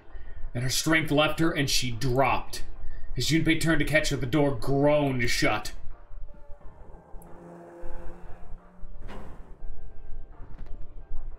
She crumpled to the floor. June, are you okay? Junpei dropped to his knees and put his arm around her shoulders. That was when he noticed. Her whole body was feverish. She was radiating intense heat. What the hell? Where'd this fever come from? June didn't answer. Her face looked like wax and her whole body began to shake. Alright, let's just rest for a minute, okay? You think you can walk? She nodded, weakly. Junpei lifted June to her feet and guided her to a nearby chair. Here we go. As gently as he could, he set her down in it. How are you feeling? Are you alright? She nodded, and as she did, a single huge tear rolled down the side of her face. Why'd this happen? Her voice cracked, broken by misery and grief, choked by sobs. Why did this happen? Junpei spun around. Do any of you know what the fuck is going on here? Who's Zero? What's this nonary game? Come on, anybody? Anything. What the hell is going on? What are we doing here? No one spoke. Ace, Snake, Santa, Clover, 7, and Lotus. They simply stood there. 7 pairs of downcast eyes and 7 grim lies for mouths. June's body shook with silent sobs. They slowed as the minutes ticked by, and eventually, they stopped.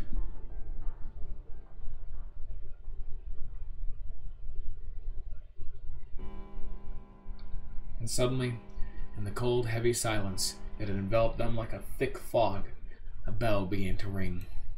The clock in the central hall. 7, 8, 9, 10 times.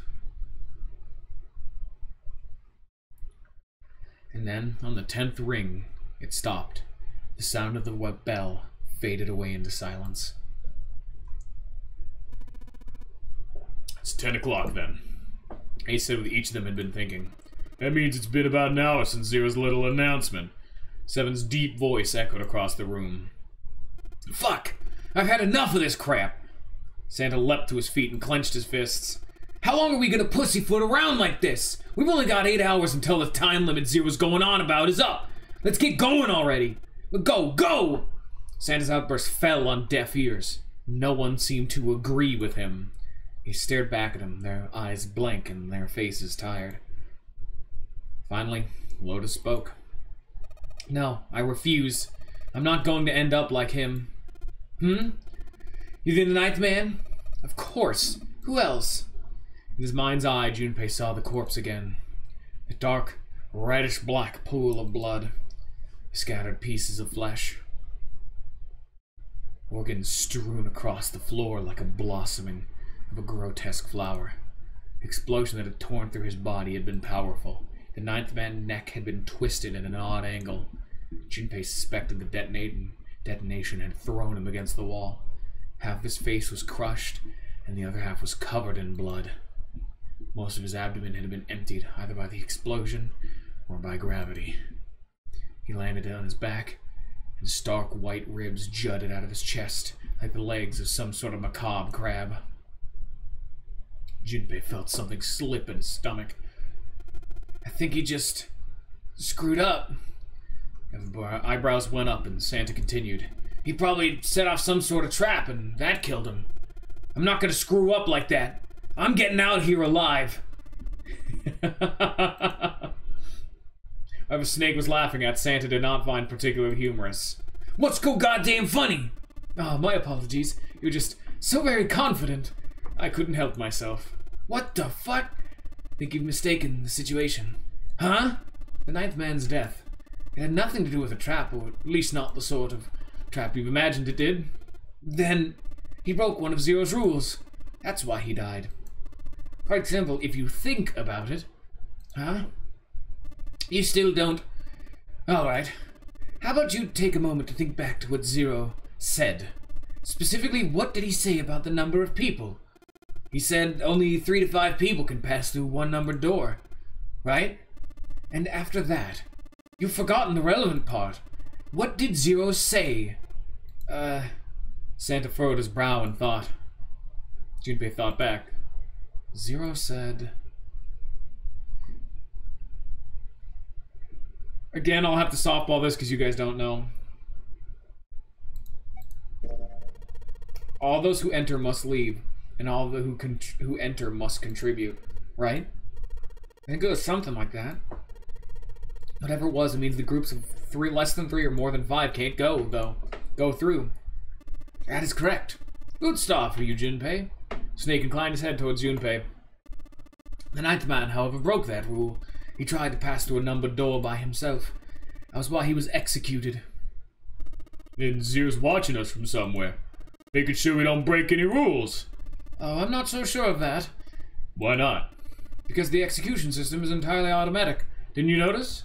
There's no need for him to monitor us. What do you mean? Snake looked at Seven with what could only be described as pity inside. Very well. I see it must be me who tells you. I've waited long enough, I suppose. Hopes you might spare me the trouble, but that seems increasingly unlikely. He couldn't see, of course, but perhaps Snake sensed the confused eyes upon him. When he spoke, he gave words to everyone else's thoughts. Do you know something? Well, I know a great many things, but yes. What is it you know? Here. Snake removed a card from the pocket of his jacket. With a flourish, he presented it to Ace, who took a close look at it and spoke. Come on now. What's the point of giving me this? Give me that! Santa snatched the card from Ace, but his expression of disgust quickly turned to one of confusion. Huh? The hell is this? Seven tugged it out of Santa's hand. Oh, I see. The card went from Seven to Lotus, from Lotus to June, and finally to Junpei. He looked at it and understood. This is Braille. Braille, the written language of the blind. The card was covered with small, embossed bumps. Junpei could recognize it, but he certainly couldn't read it. Sorry guys, I can't read this. She handed the card back to Snake, who nodded him with a small smirk. Okay, that was fun. What's so important about this card? I found it in my pocket. You can only assume it is a message from Zero. From Zero? A message? What does it say? Suddenly everyone was crowding around Snake, desperate to hear what the message said. Santa especially looked as if he were about to grab hold of Snake and shake the answers from him. Snake raised a hand. Calm down now. No need to panic. You don't need to force me. I'll read it.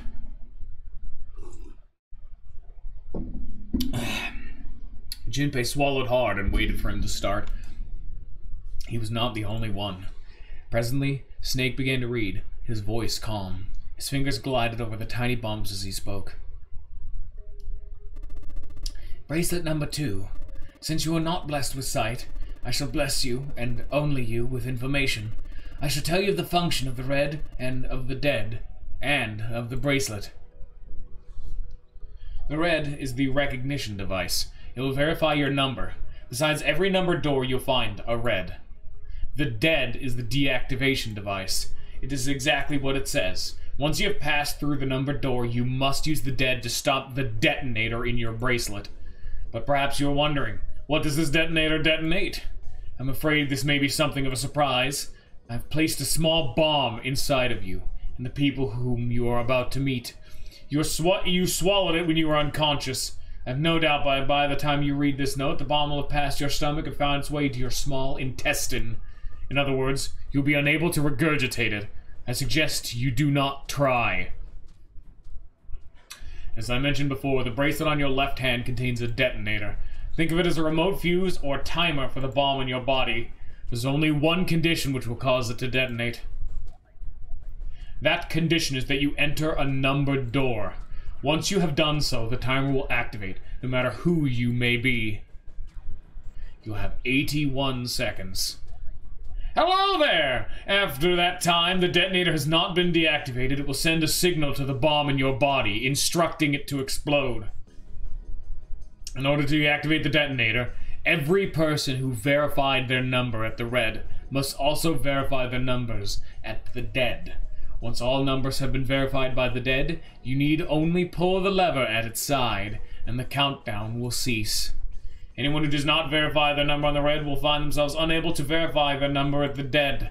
That is to say, you should pass through a numbered door without first verifying your number at the red. In 81 seconds, you will be dead. You must also keep in mind that the numbered doors will close automatically after 9 seconds have passed. So long as the doors open, the dead will not function. You would do well to remember this. Lastly, let us discuss how to remove the bracelets. There are only 2 ways to do so. 1, you escape from this ship. 2, your heart rate reaches 0. In other words, once the bracelet is taken outside the confines of the ship, or detects the wearer's heartbeat has fallen to 0, it will shut down automatically. There is no other way to remove your bracelet. If you attempt to force it off or disable the detonator, the bomb within you will immediately explode. This is all the information which I can impart to you. How you choose to use it is for you to How you choose to use it is for you to decide. And used wisely, you can eliminate those who might be a danger to you. For a time, you would be able to control your fate. I wish you the best of luck. Snake finished reading and carefully returned the card to his pocket. The message had been lengthy, but its meaning was clear. Only those who verified their numbers at the red could pass through the numbered doors. Teams could not increase or decrease their numbers. The reds, deads, and bracelets enforced the rules. They were the judge, jury, and executioner.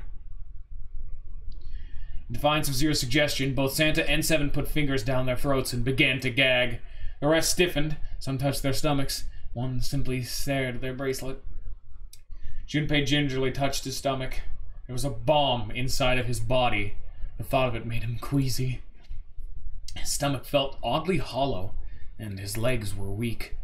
Why had Zero designed such a ludicrous game? Junpei looked over at the others. Alright, I'm gonna ask one more time. Do any of you know anything about Zero? They were all silent, each person waiting to hear what the others would say. Finally, Santa spoke. Actually, I saw him. I saw Zero when I got grabbed. I didn't see his face, though. Son of a bitch was wearing some kind of gas mask. What the hell? Come on, guys, give me something. You know, like surprise or something. Instead, it was Santa who looked surprised. There was a moment of silence, and then everyone spoke at once. Yeah, I saw him too. Me too. He was wearing a gas mask. As stories were sorted out, the truth became clear. All of their stories were the same. They had been abducted at home at midnight. The person claiming to be Zero had worn a mask. There had been white smoke, and then each person had passed out. When they awoke, they had found themselves on D-deck in a room with a 3-level bunk bed. Only Seven's story seemed to lack the detail of the others. Oh, you me? Yeah, well, mine's just like the rest of yours, was all he had said. It occurred to Junpei at the time that it sounded somewhat strange, but he didn't press the issue. He'd done so because there was something that struck him as even stranger. It's the mystery of the relationship between Snake and Clover. For some reason, they had been abducted from the same room and woken up in the same room. Junpei looked at them thoughtfully. So what's the deal with the two of you, anyway? It was Clover that answered. Clearly, she felt she had nothing to hide. We're siblings! Siblings? Yeah? Snake is my older brother, obviously. That means I'm his little sister. That really so hard to understand? Junpei was taken aback. The others seemed just as surprised. She's correct, of course. He laid his hand on Clover's shoulder. Are you surprised? Well, yeah, but... Why? There are other people here with connections to one another. Those two, for instance. Snake pointed at Junpei and June. Oh, you mean between Jumpy and me? Ah, yes. You did say you were childhood friends, didn't you? You went to school together. Yeah. June glanced at Junpei, uncomfortable with the sudden attention. Junpei felt somewhat nervous as well and tried to scratch his head as casually as possible. Hey, maybe we can figure out who Zero is this way? Yeah, you're right. You can connect the dots between the victims that lead you to the perp. Textbook stuff. Junpei, June, does any of this ring a bell? Ring a bell? Ring a bell? Oh, fuck, my headset is caught in my chair. Give me a second. Which, by the way, yeah, for context, since you just showed up, Revy, this is a, not a visual novel, but it is very fucking text-heavy, so I'm reading it. Because I'm trying new things. You walked in the middle of the introduction. We're learning shit. Now give me a second.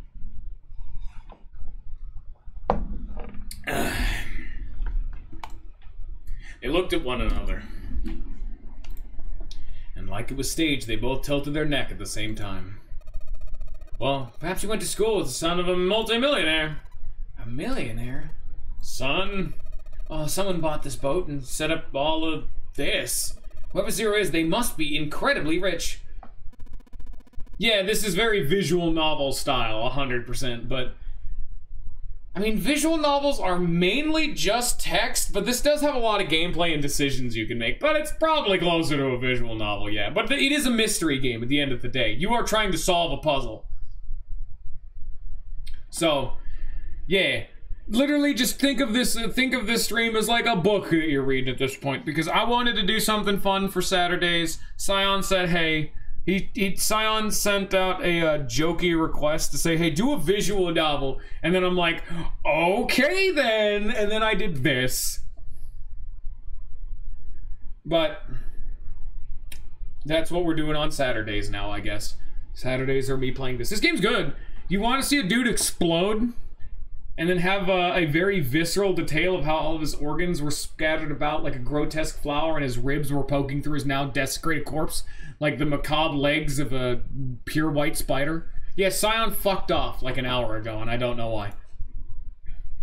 You guys missed the intro, but yeah, this game gets dark as piss. It's made by the Danganronpa guys. It's on the fucking DS.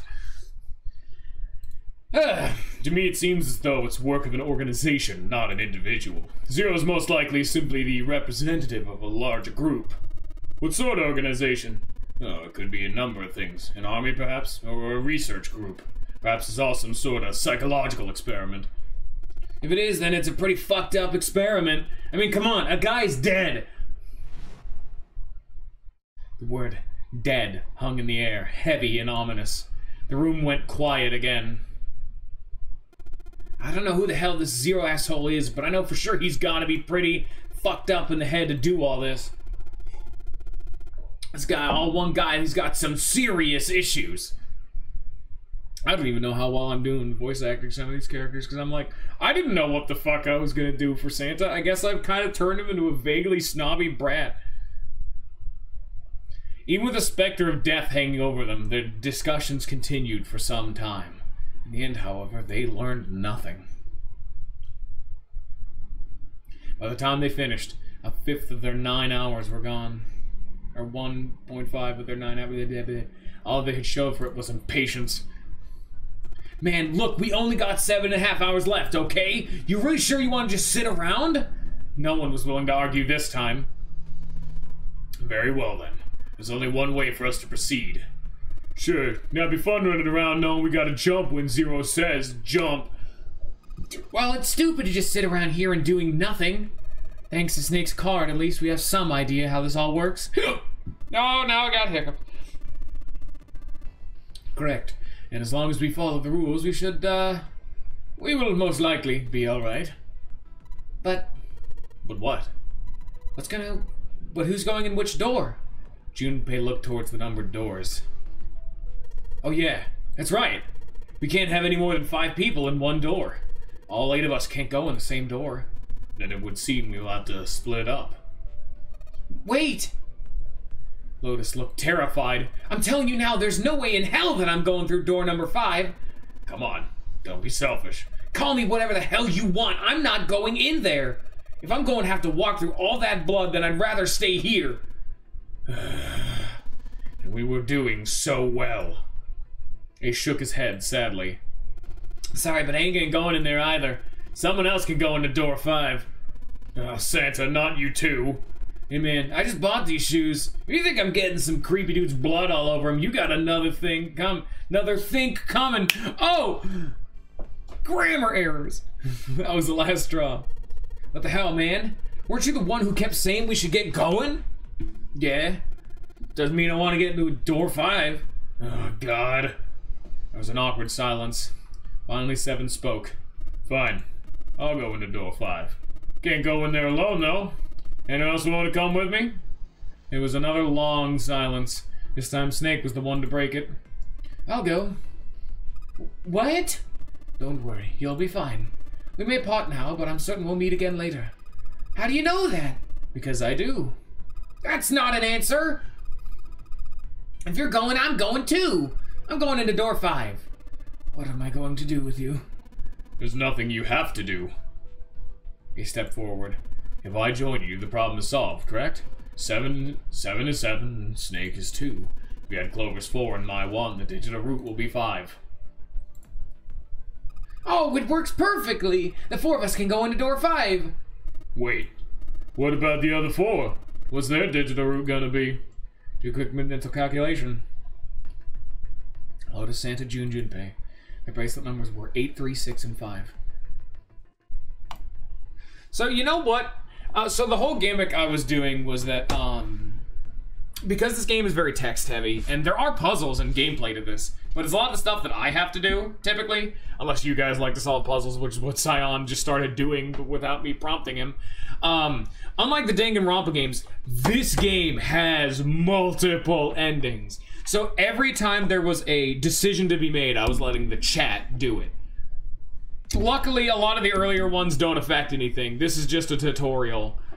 Because you guys don't actually know. You guys weren't here to figure out what a digital root even is. It's like a main mechanic of this game. But I'll just break it down for everybody so that way you get another freebie. 8 plus 3, so it's 8,000, it's 8365. It's 8 plus 3 is 11. Then 1 plus 1 is 2. 2 plus 6 is 8. 8 plus 5 is 13? Yeah, 13. And then 1 plus 3 is 4. The digital root would be 4. Because you need to break all of it down. So yeah, it would be 8 plus 3 plus 6 plus 5. Then the end result, it would actually be more closely to do the math, would be 8 plus 3 is 11. Then plus 6 is 17. Then plus 5 is 20. Wait, I've already fucked my math. 8 plus 3 is 11. 11 plus 6 is 17. Then 17 plus 5 is 22. Then you take the 2 2s and the 2 plus 2 of 22, combine them together to get 4. You just keep that process going until you get to a single digit. It's actually a very simple system, it's just weird to hear. It's absurdly easy math once you get it. See, like, look, this breaks it down. 8 plus 3 plus 6 plus 5 is 22. Then 2 plus 2 is 4. Simple shit. It's just a weird concept, because you never really think of numbers like that. You repeated what he determined. It's 4. Add up our 4 bracelet numbers, and the digital root is 4. Then we can go into door 4. Yeah, huh, that worked out well. Jupiter ran over to the team, assignments, and head one more time. Yeah, digital root is just a math concept. Like, I've actually seen it before, but I think I only saw it like maybe once or twice in all of my schooling. It is not exactly common. 4 people go into door 5. 7, Snake, Clover, and Ace. 4 people go into door 4. Lotus, Santa, June, and Junpei. Junpei asked himself and the teams what he really wanted. Beyond door 5 was what remained of the 9th man. He never wanted to see that thing again, but something in him said it would be unwise to not examine the corpse even a little closer. Of course, he went through door 5, he wouldn't be going with Lotus and Santa. True, it'd be possible for him to bring June with him through door 5, but that would also mean she'd have to see the horrific carnage that waited there. Junpei didn't want that. Junpei was torn. Should he stay silent and go through door 4, or should he stop them all and insist on door 5? As he turned at options over and over in his mind, Ace spoke up. Alright then. Seems we've reached a conclusion. Shall we go? He began to walk towards door 5. Clover and Snake followed, with 7 as a short distance behind. Junpei, which door do you want to go through? So now that we're past all the tutorial, your decisions determine the ending. Door 4 or door 5? For more context, the reason why a bunch of people had a problem with door 5 is where Ants and everyone showed up was the dude who fucking exploded. There is a mangled corpse through door 5. And a bunch of people don't want to see that.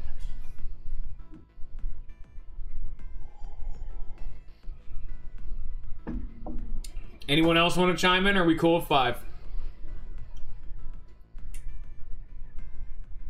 Because these are big decisions. I'm waiting for everyone to get a chance to chime in. These kind of decisions only come once in a while, so we have time to burn. Do I have my coin? I think I do. It's, oh, yeah, there it is. I'm guessing, alright, if no one else wants to chime in, you're gonna be all doing Pokemon challenges and doing whatever the fuck it is Ninja does with his free time. Door 5. And thus our fate is sealed. Let's see where that fate takes us. Hey, wait! Junpei's cry echoed across the room. 4 people walking towards the door stopped and turned back toward him. I want to go through door 5 too. We are number 5. The words were scarcely out of his mouth when June spoke up. What? What are you saying, Jumpy? If you're going through that door, then I'm going with you. He turned around to look at her. No, you can't. I can't take you with me. Why? Well, you know what's in there, don't you? So, follow with the normal plan, that would have been door 4. And yeah, Ninja, we're door 5. Just for like quick math, the way that we could go through door 4 would be Clover is 4 and Ace is 1. We're 5, meaning Clover and Ace equal out to 5. We would have to take the place of Clover and Ace if we went through door 5, which is what's happening. Otherwise, it would just stay the same. We would have gone through door 4. Well, you know what's in there, don't you? Are you sure you want to see that? June opened her mouth as if to say something, but instead closed it again and looked at the floor. Junpei felt an ache in his chest at her clear distress, but the choice was not his to make. There was nothing else he could do. Junpei turned away from June, doing his best to silence his turbulent emotions. Please, let me go into door 5. Seven scratched his head and looked at the young man. Man, now we're right back where we started, you know that? Junpei's bracelet number is 5, right? If we're going to add Junpei, then we must subtract 5 from the rest of us. Snake turned to Ace. Ace, please take good care of Clover. Oh, alright. That's fine. That's worth 5. Don't go away! Go through a one door, to go through one door. No, the rules are 3 to 5 people have to pass. Any more and any less do not work. The bomb in their system will be ignited and they will die. Like, it is their life on the line. The combinations have to be 3 to 5. 3, 4, and 5 are all valid. 1 to 4 with the others. No! Don't be so selfish. Snake's tone was harsh. Tears welled up in Clover's eyes. She bit her lip and did her best to fight them off. Snake's expression softened and put his arms around Clover. He held her close and whispered into her ear, "You'll be fine. Just relax." It looked as though he whispered 2 or 3 more words, but whatever they were, Junpei didn't hear them. He couldn't help but wonder what the other man had said. In multiple groups? No, once a door has been entered, the door is engaged. Meaning, like, the chances of you having 2 groups with the same digital root is difficult. Not impossible, but difficult. But, No. As long as someone is occupying a room, other people cannot enter. So, the 9th man entered the 5th door, fucking exploded. So not only are we down the number 9, but also, well, no, now we can re-enter the door. Like, because he's not in there anymore. It's no longer occupied. Kind of inquiring, then. Okay, I understand. Her voice was barely audible from where Junpei stood. Before long, new teams were assembled. Those going to door 5, 7, Snake, and Junpei. 7 plus 2 plus 5 is 14. 1 and 4 is 5. Those going to door 4. Lotus, Santa, June, Ace, and Clover. 8 plus 3 plus 6 plus 1 plus 4 is 22. 2 plus 2 is 4. Man, Snake's pale. 7, Snake, and Junpei scanned their numbered bracelets in quick succession. The screen on the red showed 3 asterisks. Alright then, let's go. Junpei glanced around one last time, his hand resting on the lever of the red. Okay, please be careful. Concern was written plainly across her face. Junpei looked her in the eyes and gave what he had hoped was a reassuring nod. He pulled the lever.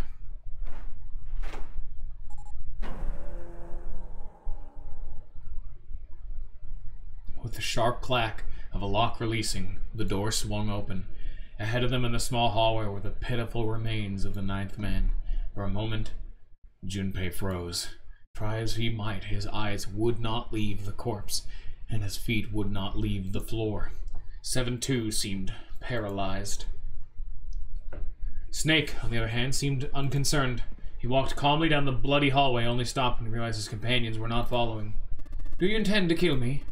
I assume you haven't forgotten the door only remains open for 9 seconds, have you?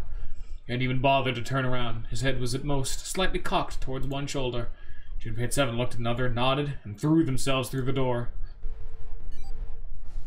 As they did, a cold tone sounded from the left wrists of all 3 men.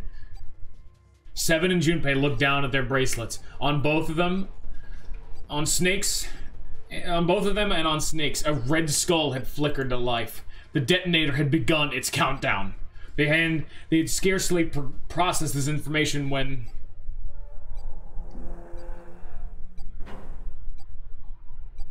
With a metallic slam, the numbered door behind them swung shut. Unless they could find the device that would deactivate the detonators on their wrists, they would not be leaving this hallway. Hey! Where's the dead? The fear and urgency on 7's face reflected what all 3 of them felt. Junpei spun around, searching desperately for the dead. He found it easily enough. It was on the wall next to the closest door, labeled 5. Found it! Right here! As he yelled, he struck the scanner with his hand. The other 2 scrambled to follow suit. As soon as they finished, Snake threw the lever down. I'm not gonna tell you if you guys ever fuck up the ending or not, because there are a few endings to this game, and the true ending is nearly fucking impossible to get on a first playthrough. Or maybe it isn't. I could be lying. Who really knows? Maybe I'm deceiving you, and you could have made every decision correctly thus far. The one that there has been. It's not like we just started the game. Ooh. Looks like it stopped. As he spoke, Junpei wiped the sweat from his forehead with a trembling hand. God damn, thing's gonna give me a heart attack. Muscles stood out of 7's neck and the corner of his mouth were twitching. Jumpy, are you alright? Are you guys okay? He could hear anxious voices muffled but distinct from the other side of the door. Yeah, we're fine. The detonators have been deactivated. They heard relieved sighs, and even through the door, the 3 men could feel the tension disperse. Alright, we're moving on. Be careful, okay? Okay. Sure thing. They heard footsteps moving away, and before that long, they were alone again. Junpei looked around. The hallway hit a dead end 20 or 30 feet from where they stood. A thick iron wall blocked their way. Try as they might to force it, the wall refused to move. To the left, however, was a wooden door that looked positively inviting by comparison. In the middle of it was a plaque that read First Class. You know, there are some games that do that, like Chrono Trigger, where it's impossible to get any ending but the true ending. It could also be true. First class cabin, huh? Well, seems like it. Let's have a look then, shall we?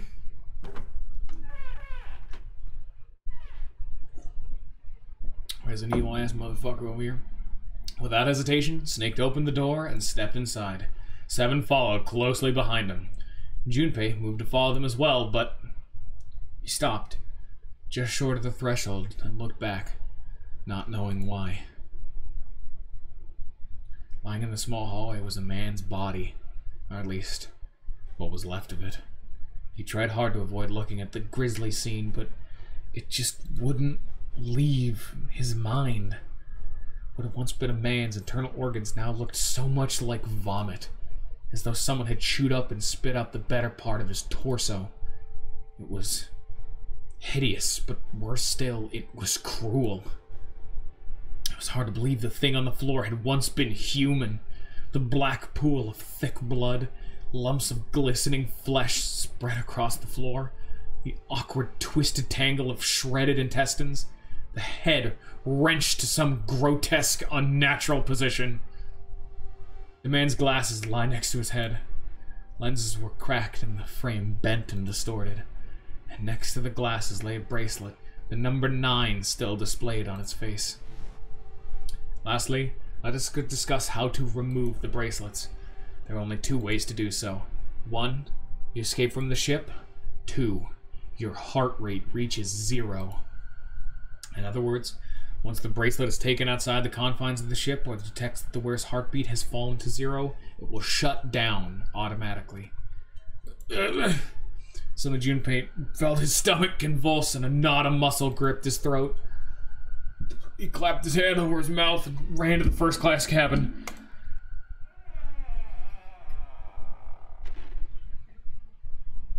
The atmosphere changed immediately. The room was gorgeous, and despite the apparent age of the ship, none the worse for wear. He looked around. Seven and Snake were nowhere to be seen. There were 2 doors on the right side of the room. He opened the one on his right and went through. On the other side of the door was a short hallway. He jogged down the hallway, opened the door at the other end, and peeked through. There they were, to his right, busy examining something. He stepped through the door and walked toward them. What's up? Yeah, check this out. We found this thing here on the door. Red light's on. Does that mean it's locked? I would assume. Is there any other way out? We looked a little. Other than this door, we didn't find anything. So you tell me that unless we can open this door, yes, we won't be going anywhere. Junpei stepped away from the door and looked around the room. The room they were in looked like a bedroom. He figured the room he'd originally entered was the living room or whatever possessed for one on a ship. Alright, let's find a way to open this door. Come on, guys.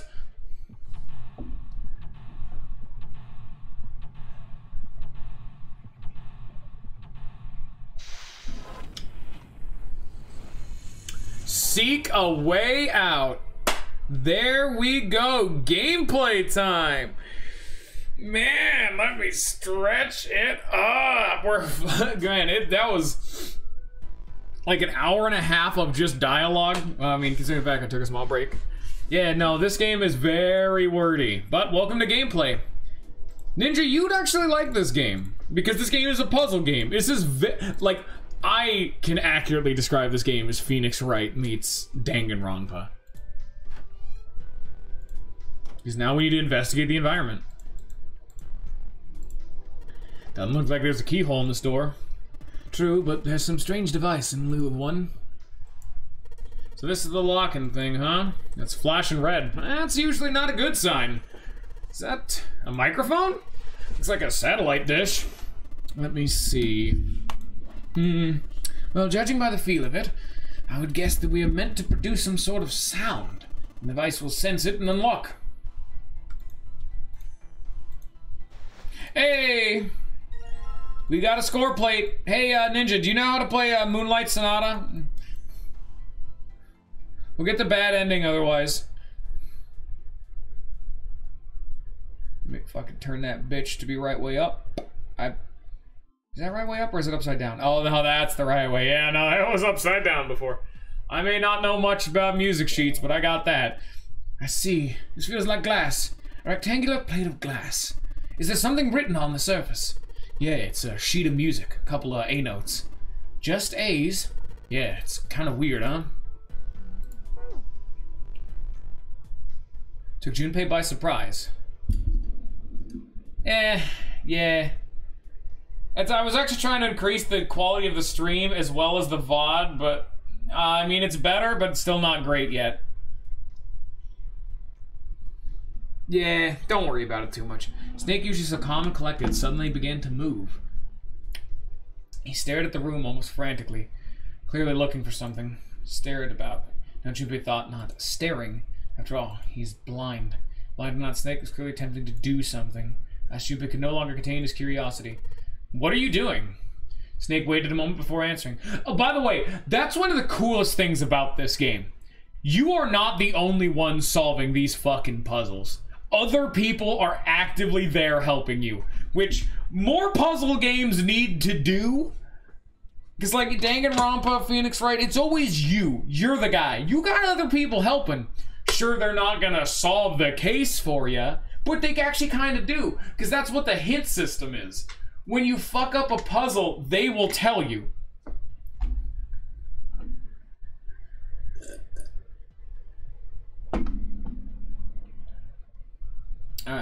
Snake waited a moment before answering. I heard something strange. Something strange? Oh well, never mind. Doesn't seem to be anything suspicious.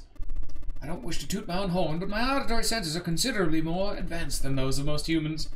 Not even the slightest of noises. What, are you gonna tell me you can hear a needle drop from a mile away? No such thing would be impossible.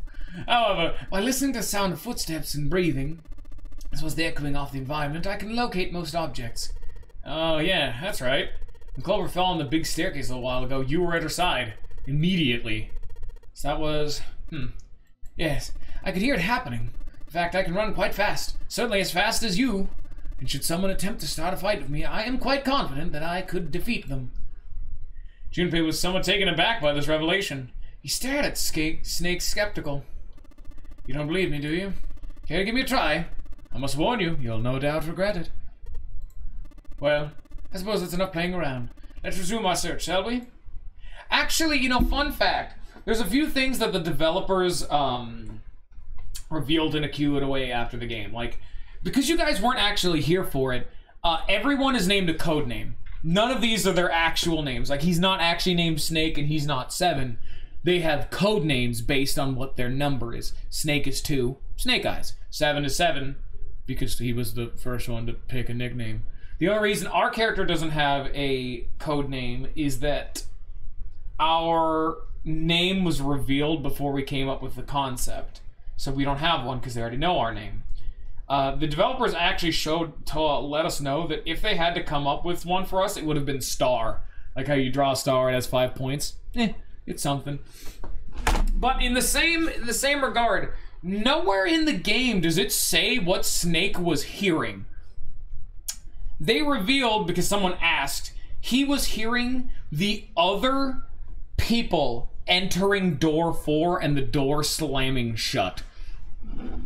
Because it's still a ways away, but those big ass metallic doors make a shitload of noise. He heard that door shut from all the way across the land. A small self-sustained smile, satisfied smile, Snake turned and walked away from Junpei.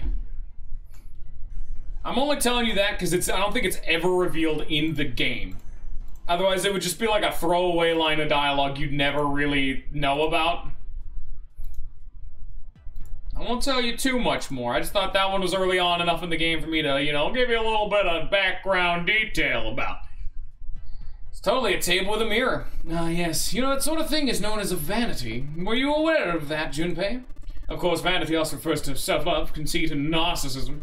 As such, you could say that every day when one looking at one of these, there she is staring at her own conceit and narcissism. Doesn't that strike you as terribly sad? Junpei just not even responding. I know I gotta find more glass note plates. What's this? This isn't a score. This is a map of the ship. A map? There's a map of the ship here. Yeah. And I imagine it would prove very helpful. You'd best hold on to it, Junpei. Okay. Now possible to use the map screen. We got a map now.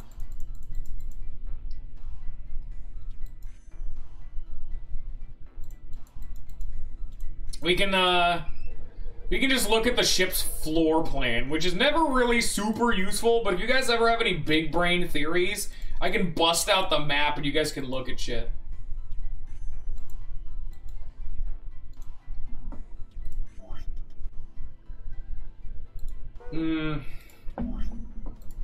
I cannot bust up the map here, though. Because it says it's only during story sections, not puzzle sections.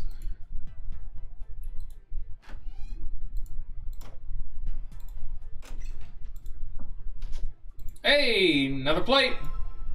This one is specific. Shit. This one is C notes. Yes, well, it feels like glass.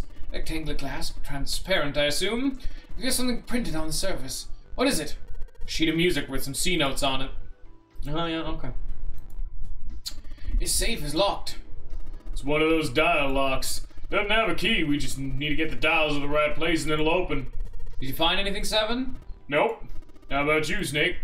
Also found nothing. Weird box, okay.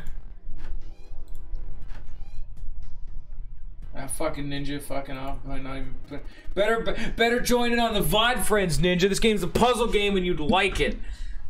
You know, fucking Psionic 4 is also fucked up. Fuck them VOD Friends, dickheads. All how dare he go to sleep? Lights, huh? Nope. Doesn't look like there's anything hidden in there. Testing, testing. Hey, it's great to see you all here. I just flew in from New York and boy, are my arms tired. Yeah, thank you. I'll be here all week. Try the veal. That's not a mic 7. It's just a shower head. What? What the hell?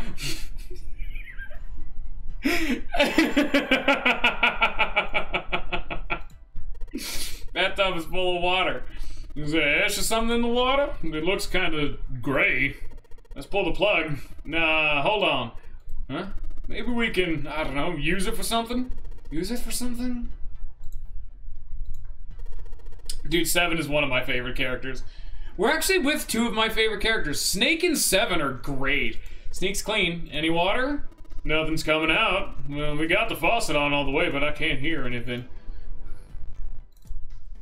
And there we are in the mirror. What a pair. A college kid and a terrifying giant of a man in a beanie. Stuck in a cramped bathroom with this beast of a man. What would my parents say? Something wrong, Junpei? You look real sad all of a sudden. No, nothing. Of course he's your favorite character. You've seen like 2 lines of dialogue.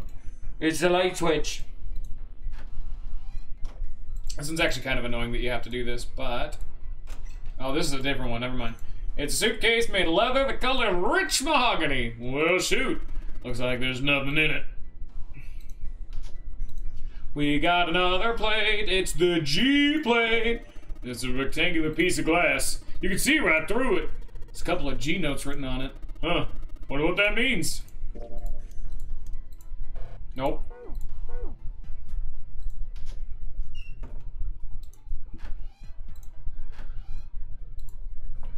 There's some toilet paper on the wall there. Nothing that looks suspicious. It's a toilet. Doesn't seem to be anything in the toilet or the tank.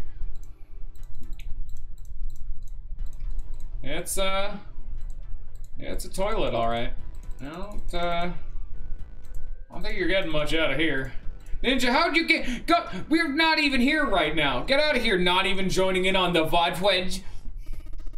I get it. You're gonna use his face, right? That's pretty clever, Junpei. We gotta fill this thing with water. What? What are you talking about? Oh man, don't you get it? Just grab that vase and take a look around. I'll figure it out soon enough. But you... Not even gonna help us here. Come on, Seven. We just walked into the room.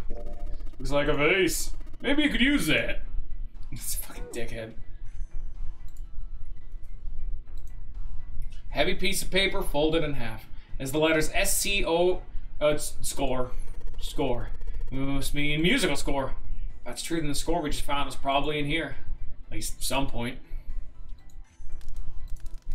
Huh? There's something in the back. Let's see if I can reach it. Just a little. Ah, God damn it, that's hot. You're not real smart, are you? Now, come on. Of course it's gonna be hot. It's a fire. Even a monkey knows it shouldn't stick its hand in a fire. Dickhead. Sounds like just big enough for 3 people. It looks perfect for me. What? Perfect for an elegant gentleman like myself. That couch looks a lot more elegant. Hey, there's something you want saying? Never mind. I'm sorry, man. I don't know if I would call that staff paper. Score on this paper and put sheet music in it. It's a chair. Alright, thanks for the, someone spent a lot of time carving the legs of this chair. I'll snap like a twig if 7 sits on it, though. Mind your own business! This is some sort of antique desk. Makes sense, though. I guess this whole room's full of antiques. You get a nice handful of cash for all the stuff in here. Alright, man. Fucking... What's this over here, huh? Nothing? Alright, doesn't even exist? Fake shit? Alright. Hey, I don't have music class. Hey, guess whose music class I don't have, dickhead? It'll be hard to fill this vase up. Bam! Dash got water in it now. Hey, Junpei, what are you doing over there? Only one thing to do now, you got that thing full of water. Come on, what are you waiting for? No, wrong. No, yes, no, wrong. Oh, we've gone one too far. Hey-ya! About time, buddy. Blam. Good job! Another success. That fight didn't stand a chance. And pull this thing out, and don't want to get burnt. Put down the sleeves. It's the score plate. It's a ceramic plate of some kind. Looks like it's a blank sheet of music. As Junpei tucked the plate into his pocket, 7 cried out and stumbled, his balance lost. He threw out a hand and caught the wall in time to steady himself and avoid the floor, but his face was flushed and he looked startled. Hey, 7, what the hell is that?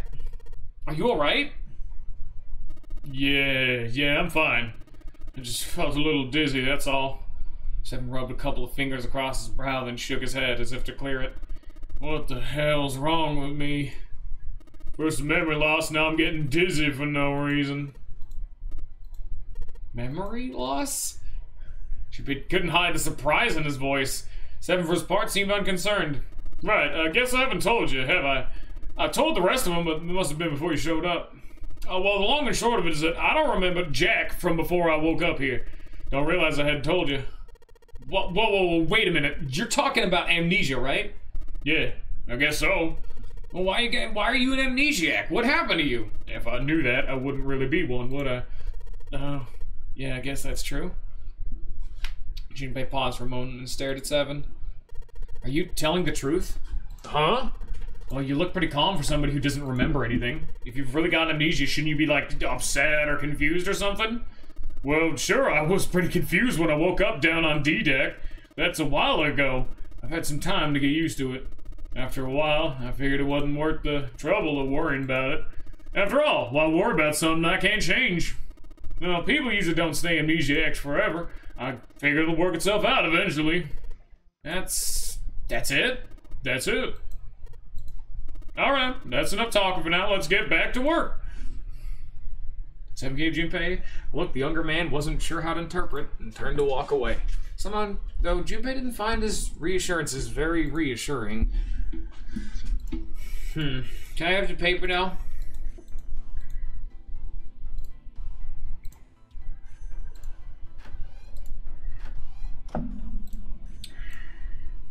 A music stand. Might as well put the music I found on it. Put the ceramic plate on the bottom, and the glass plates on top. Wait a minute.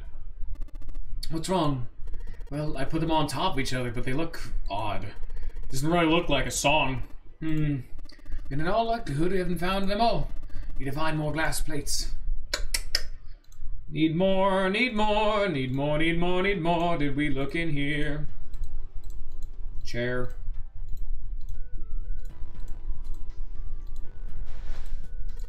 Better the canopy. I think there's movies and stuff, but never in real life. True, we don't see too many these days. Can't see the details, obviously, but that's just one of those princess beds Clover's so fond of. Clover wants one of these? Yes. She wants a princess bed. Didn't I say that? You think it doesn't suit her? Yeah, I guess you could say that. Junpei, judge her by her appearances, will you? And where you should not.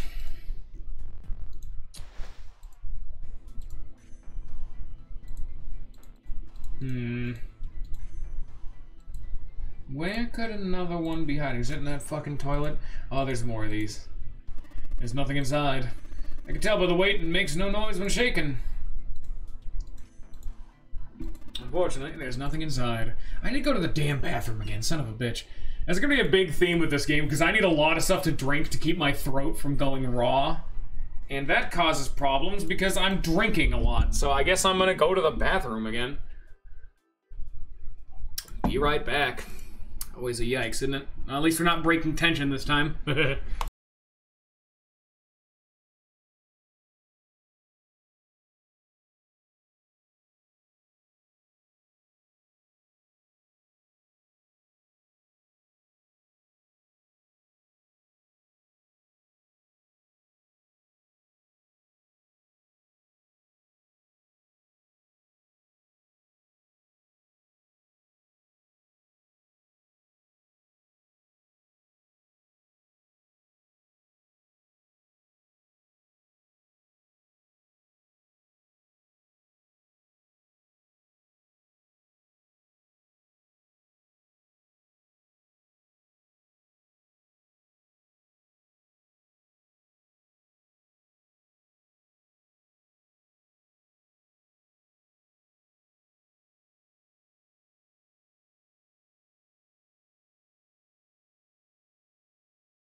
I've gotten used to the throat pain because I do a lot of, I used to.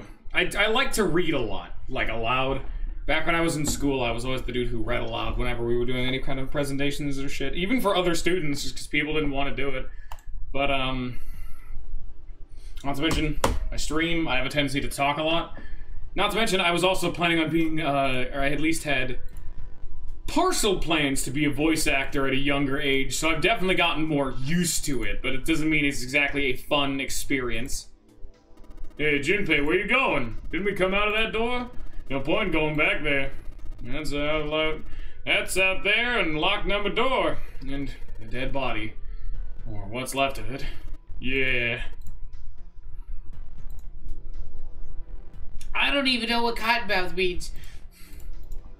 Do you just mean like the violent, like the throat sores you get, or like the throat ache you get in the back, or you're just that little tickly bit? Yeah, that's not fun.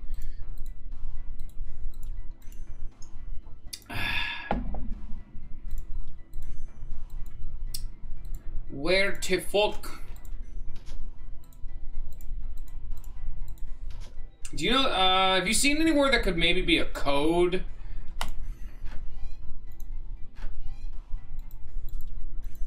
Junpei, look! There's a hand coming out of the toilet! Just a joke there, kid. Not funny, man. I'm too old for this shit. Incontinence is a problem many older men struggle with, but there's help. Yeah.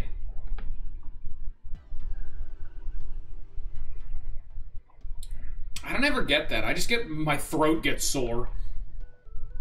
It's similarly to when you have like a bad cold and you're coughing a shitload. I get that in the back of my throat. I don't want to get mouth dryness. My throat gets real sore.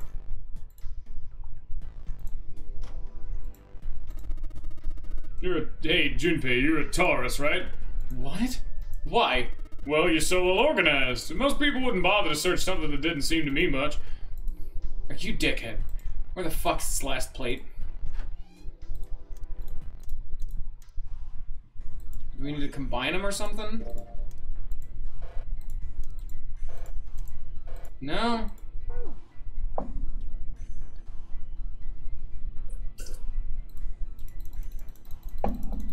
Maybe we can drain this now. And this water's dirty.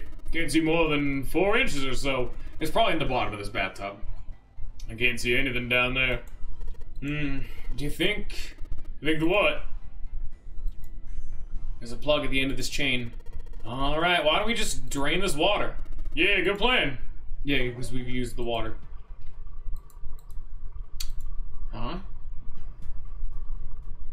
Ding, ding, ding.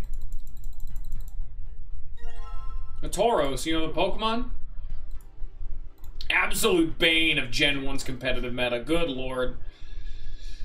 Getting an out to Tauros was a very standard problem a lot of Gen 1 Pokemon competitives had to deal with. Tauros was a beast.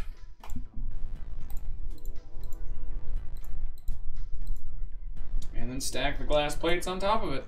Alright, good. Sweet. Now we can play the music. Actually, you're being great at this, Ants. If you know music, you might do better than I did. I always hated this puzzle. Junpei, would you be so kind as to play the piano? I am unable to, you see. I'm sure I needn't tell you, but the keys on this piano are not what you might expect them to be. C won't be C, and D won't be D, and so forth. You must listen carefully to determine which key to strike. You understand? Yeah. Alright, let's give this a shot.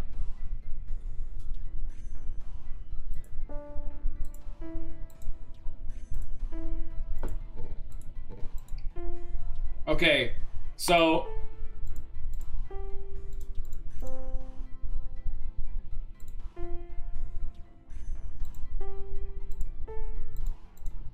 Fuck.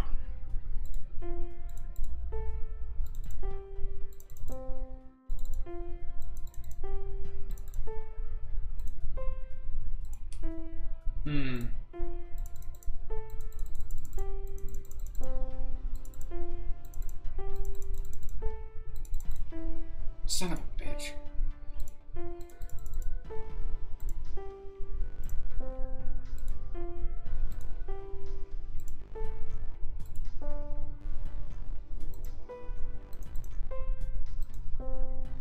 So it's the right though. Is it? It's the first note again. Fuck. God damn it. What am I? I literally can see that on screen.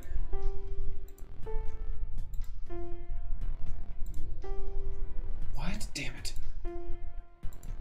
Oh, fuck. I scuffed it.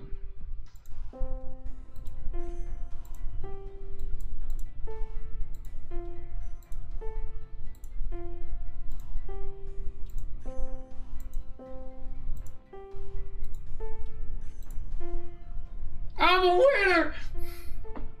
It would actually make sense that it's only 4 notes. That took me a while to get.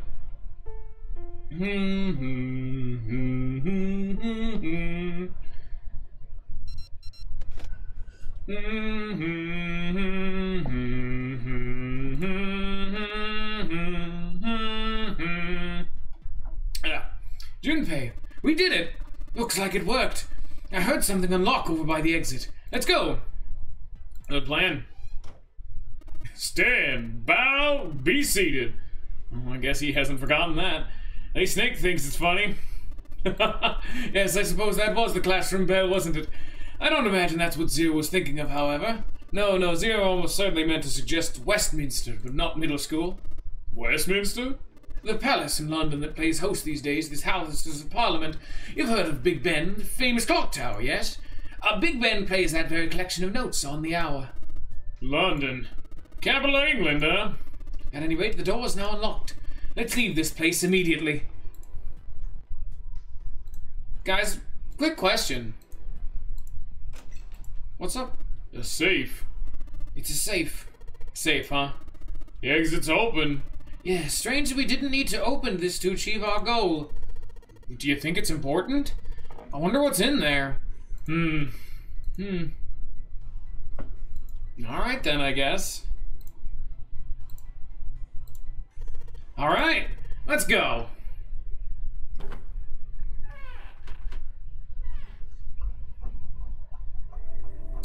To be frank, these episodes are gonna have to inherently be kind of shorter, because this game will tear my fucking throat raw if I keep doing these. So if any time is a decent place to end, I feel that it would be now, right as we still have a lot of mystery going on. We've done 2 puzzles, we've done a lot of plot, and also my throat is currently fucking destroyed. Not to mention, I need to go to the bank. I need to go to the bank, prepare dinner. I need to get fucking eggs set up for Easter. I got shit to do. It's Easter tomorrow, man. I got shit to prepare for, baby. At least for right now. That's a little while though. The main thing I gotta do is go to the bank. Then I get to do other things for a little while. Actually, speaking of other things, hey Ants, when I get back, we should fucking grab lag and do more Pikmin. Oh yeah. Anyway, by the way, here's the map, by the way.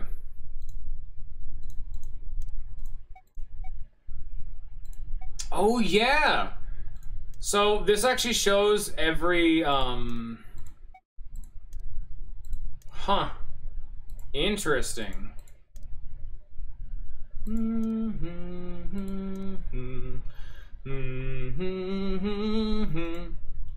So the kitchen, We never went to the kitchen. Where's the fucking, These are all areas we don't know about. Interesting. Well, I guess we'll worry about them later. The casino, the second class cabin, the kitchen, and then the first class cabin, which is where we are actually. So we're right here, and it's easily safe to assume, because you can see on these straightaways, this is where we were before, and there are these 2 big fucking metal doors. That led straight to here, but the other door went to here, the second class cabin. So we can infer that this must be where the other door would have led.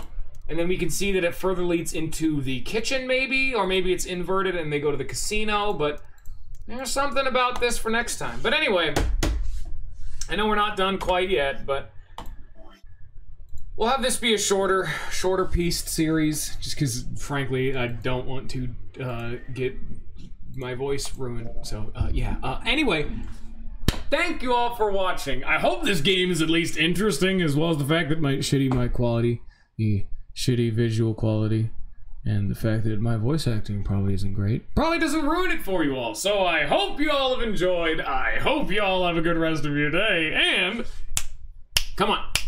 There you go. Get a fat snap. There you are. And peace.